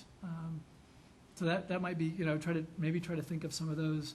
And I think there are a few groups that have tried to do that, of, where can we find common ground before we will inevitably find those issues that we don't agree on, perhaps, but there are perhaps some of those common ground issues that we might agree on. And a resistance, the final question for resistance to including a gender-based discussion. We've done a horrible job of defining what do we mean by gender? What is a gender perspective? What is gender mainstreaming? When we've done a good job, it's often been language that only a handful of us understand. I mean, what does it mean at the programmatic level to design a set of group educational activities that promote a critical reflection around manhood? What does that look like? That's a big jargon-filled phrase that perhaps makes sense after I've shown you some pictures, and those of you who've done this kind of field work have a sense of what that's about. But taking that to the local programming level, when we also need mosquito netting as a malarial approach, unless we can also figure out ways to say, this makes a difference, this leads to these kinds of changes, I think it's going to be an ongoing slow sell. But I think one of the things we have going on our side is that there's lots of men out there who are responding to this and saying, fantastic, I can finally talk about these issues in a way that questions some of the norms that I saw around them, and that when we carry them out, whether it's been stepping stones, for example, finding that maybe initially it was slow going and nobody wanted to talk about these things, at the end of session number 16, where they're doing these community-based role plays, it becomes quite clear to communities what gender means, even if you don't ever use that word. And I think we've got a communications challenge before us of how do we make it clear what these interventions are like? What do they really entail? How can they be scaled up? How can we measure the change that's there so that we say, yes, we need microbicides and fantastic research and advances are happening there, but in settings where 60% of women are victims of violence from their male partner, there's no kind of vaccine or microbicide that's going to reduce that. That requires changing gender norms. It's slow, it's messy, it's complicated, but nonetheless, that's what drives this violence. And I think as we have data that shows the tremendous cost that represents to the public health system, for example, that we've done impact evaluation to show that that has impact, and that we can actually show at least over the short term, whether short term is 6 months or a year, I think that's the kind of data that begins to say, this is what norms are, and this is how we can change them, and in fact, you can show some impact. And I think we have to, I don't like to say it, we've got to figure out ways that we can compete with the kind of data that comes out on our technology-based or our hard technology-based public health. I think we've got to figure out ways that we can bring a degree of rigor to some of our social-based interventions that have to do with changing norms and social structures without being oversimplifying about them, to say, yes, there are some things that are more difficult to measure than taking blood tests, for example, in terms of how much an individual believes in a set of norms and whether he acts the way that he said, in this case men, I'll say he, the way that he acts, does he really act the way that he responded to a questionnaire? Do we have any independent measures of that? What kinds of multiple measures do we talk about? But I think it's not, I think part of our challenge is to bring that kind of rigor to the process, and I hope that we're getting there, but there's still a long way to go. Terrific. Well, Gary, it's been I think unfortunately we'll have to bring it to close, but well, Rich, you want to have a quick question? Since you're quoted in the presentation. Rich Sincata. Well, I found your presentation extremely interesting, and I think I took some things away from it. I really did miss some big messages about AIDS and violence. I just didn't get them, and I might say, here's the things that I did get, and I will remind you that you did quote my my report and my colleagues, and which said that there are too many men without enough to do. I think you said that in several different ways, and yet you posted that as a kind of straw man. I don't understand why, because the entire chapter is surrounded by discussion about the lack of employment in these countries, sometimes the hopelessness of employment in these countries, as well as the fact that the proportion of young men is indeed important, because the larger the proportion of young men, the statistical studies show that the lower the wages and likely the higher the unemployment. So I don't see why you use that as a straw man, and I think that was, I actually took offense at you doing that. Secondly, the other lesson that I think I got was that young men tell other young men that they're not men unless they have sex. And I would suggest that if you walk out on Constitution Avenue up behind a bunch of young men, you're likely to hear somebody say something like that if you wait long enough. I mean, the last time I heard that, I guess, was in graduate school. I think you, to a certain extent, have singled out African men, and I don't understand why. I think we're still talking generally about men. I don't see their behaviors changing that much. What I see is women's ability to negotiate these behaviors changing, and I think that was that was what we tried to communicate in our study. And thirdly, you said there's a lot of nice guys out there, and there are, but that's true, and I applaud your program from trying to find out who they are, why they are, and trying to promote what they do. But I don't see Nigeria or West Africa or even the United States, all men turning into one big support group. I think we should take a look at how much that costs and how effective that is. I don't negate the power of them when people want to come to them. But as far as changing the structure of a society, well, I would argue that the demographic transition has done a lot more in that regard than support groups can ever hope to. Yeah. If one takes our study, show that in Southeast Asia, the change in age structure, because of fertility decline, because women went to school, because women entered the workforce, has had social and economic implications that far extend beyond what anybody thought they would. And I just don't see that happening over programs. And though once again, I applaud what these are trying to do, and I realize the amount of effort that it takes, and on both sides of the support group are enormous. So I would just end by saying I think you have to hold this up against programs which actually address women's issues, and those are, first of all, girls' education, which helps women in so many ways to overcome some of the background noise of male adolescence. I don't think it's going to change that much. It hasn't changed that much in this country. Yeah.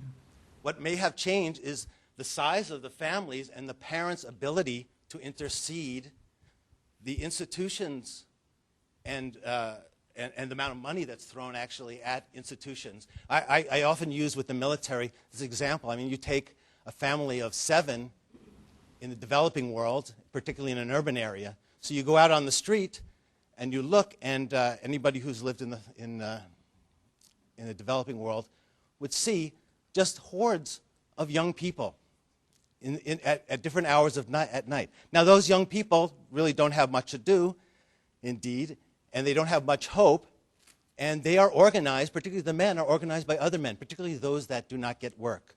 So there is already a macho structure being formed. I was part of it when I was a young kid. It was called the gang. It wasn't necessarily destructive, but there was one down the block. Now my daughter walks out onto the street. She'd be lucky to find another kid. The way we get her, or any boy across the street, the way that person gets to meet another kid is he gets in a minivan, and his parents mediate exactly who he's going to meet and when and what their activity is going to be. And if you don't think that matters, think again. Yeah. Now, so I think you have to discuss this whole aspect of male adolescence and identity seeking. You can't leave out family size, and you can't leave out poverty, and you can't leave out the government. All of those things are important. And when you stack them up, as one person said here, you stack them up against the things that are really expedient, I just wonder how they will parse out. Is it worth the slog to try to get men over to your side when only a small fraction of them probably will ever come, particularly as population is growing? Or is it worth really investing wholeheartedly in women and girls? Okay. Thanks, Rich. Good question. I mean, there's several there and comments that I'll try to comment back on. Clearly that, and I think your paper and co-authors makes a clear connection between the Statistical Association when we look at the percentage of young men versus older men in a given society. Like any statistical association, it's never perfect. It shows that there's something going on that associates those things. I think the question becomes, what do we do with that? Is it the opportunity structure that's there, or is it too many young men? And I think this may not be the case of your text, but it is clearly that in some of the other texts that come out, the too many young men is the problem more than the lack of the opportunity structure that's there.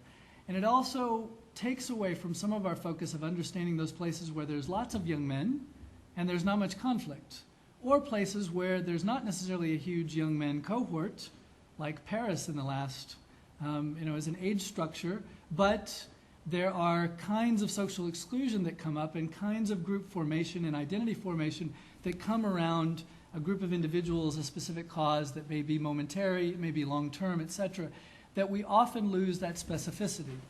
And I think while we also have to be careful about how we craft and present our conclusions, that I'm not necessarily saying that I disagree. I think there are too many men out there chasing manhood, and the objective conditions for achieving manhood are denied to them, and I think that's part of the issue of why young men are susceptible to getting caught up into some of the kinds of conflicts, riots, etc., that we're seeing happening. So I think it does create a vulnerability. I think what I worry about is that kind of language too easily becomes a look that all low-income, unattached young men are walking risks. And while even when we don't mean to say that, others often take our language and turn it into that. So I want to be careful in citing the work, and I hope that we take that kind of care with it. And I think your point is well taken of not making a given text into a straw man. I think the same thing about Stephen Lewis's text. He's got a lot of fantastic things to say about women's rights and women's empowerment that who would I be to question that? But whether in a choice of language or the way that phrases may get snipped off, that we don't end up reinforcing some of these negative attitudes that we may have toward African men intentionally or unintentionally. So I think that's my caveat that I'd like to bring to that. If in the course of rushing through the beginning of my presentation I didn't give that subtlety to it, that's what I'm trying to bring to the issue of saying what exactly, who's talking about African men and how are we talking about them, even when we're finding these kinds of associations. What kinds of AIDS messages? I think there's, in the time that I discussed here, there were probably too many things that I tried to rush through. I think one of the ones that comes out is that there's clearly something about how men are socialized that's related to HIV/AIDS related behavior.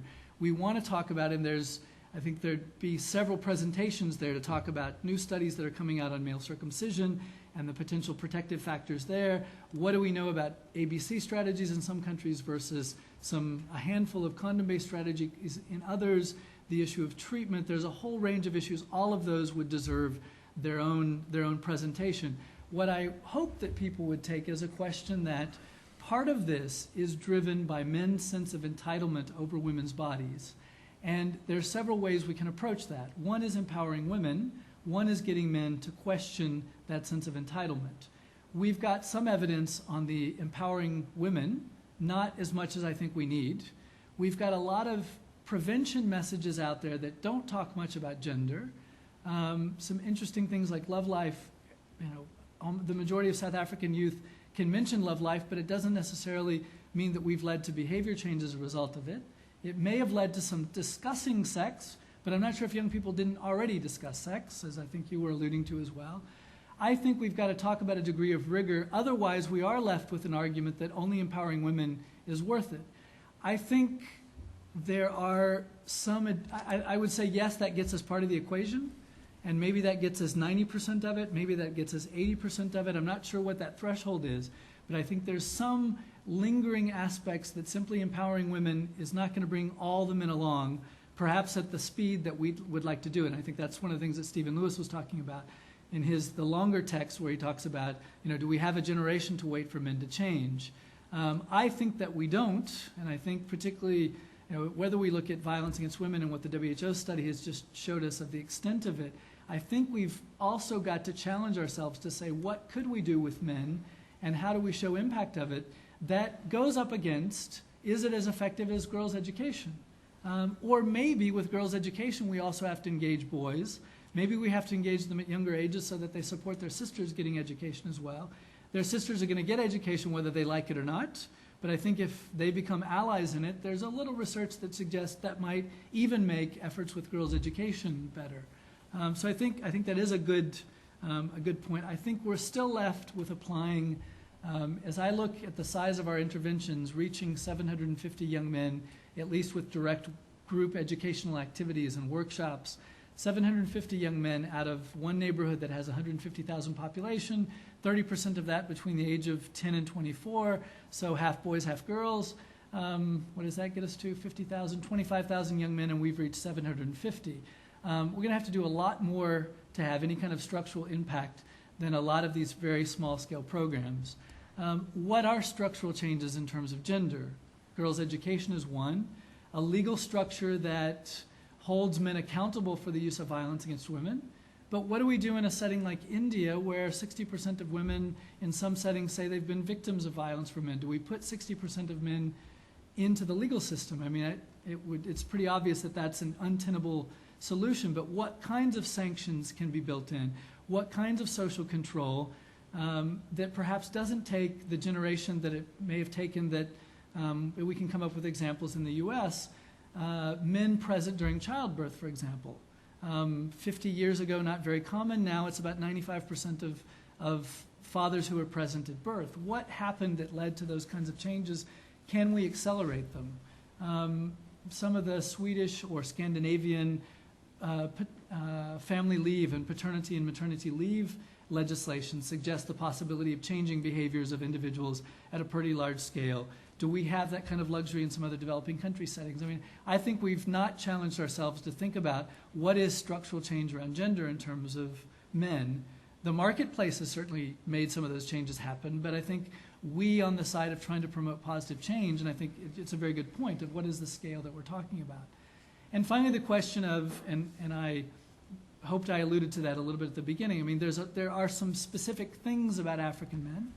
There are some things about African men that are quite similar to men everywhere in terms of how manhood is typically defined, the challenges of achieving it, a rite of passage that takes place with your same, with a group of young men off in the bush in eastern Uganda is that much different than how it happened in Texas when I was growing up, and that you had to either smoke or get drunk or lie about having sex or get into your first fist fight, preferably over a girl. I mean, all those sound, are as, choose whatever adjective you want to use about those processes that we force on boys.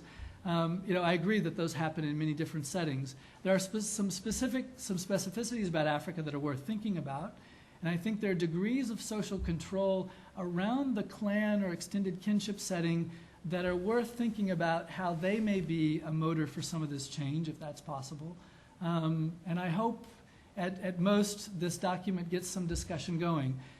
It's far too few pages to discuss all those complexities and far too short of a time for me to have gotten into them. But I thank you as well for pointing out which conclusions did I fail to make, and which ones do we have to be careful about not rushing to them too quickly. So I'll come away with saying, at the very least, I think we do have to get more sophisticated about how we're thinking about it, and to go back to that message that I said of just how many African men are we talking about and how many variations are going on out there. It's not simply identifying a few nice guys, and I take your point, but figuring out what are the structural changes that are possible in promoting these things that we see them happen historically, but they take a generation.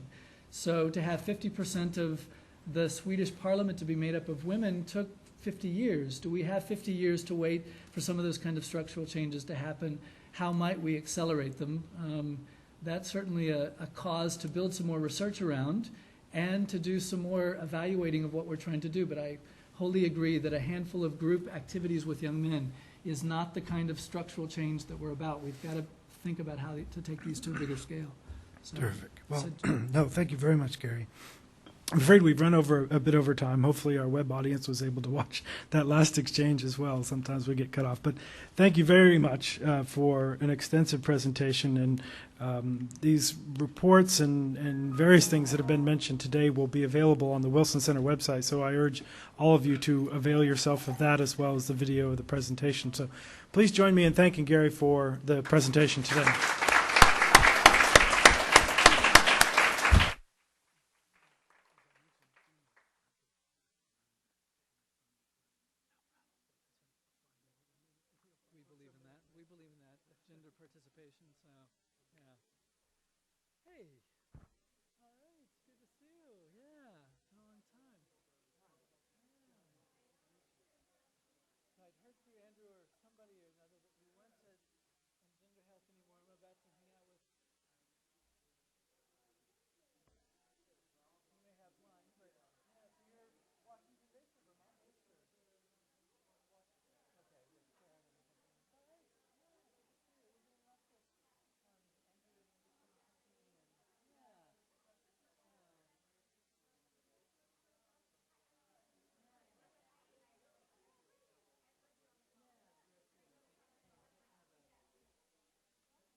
it's okay if we put it up? Yeah. Great, great, thanks.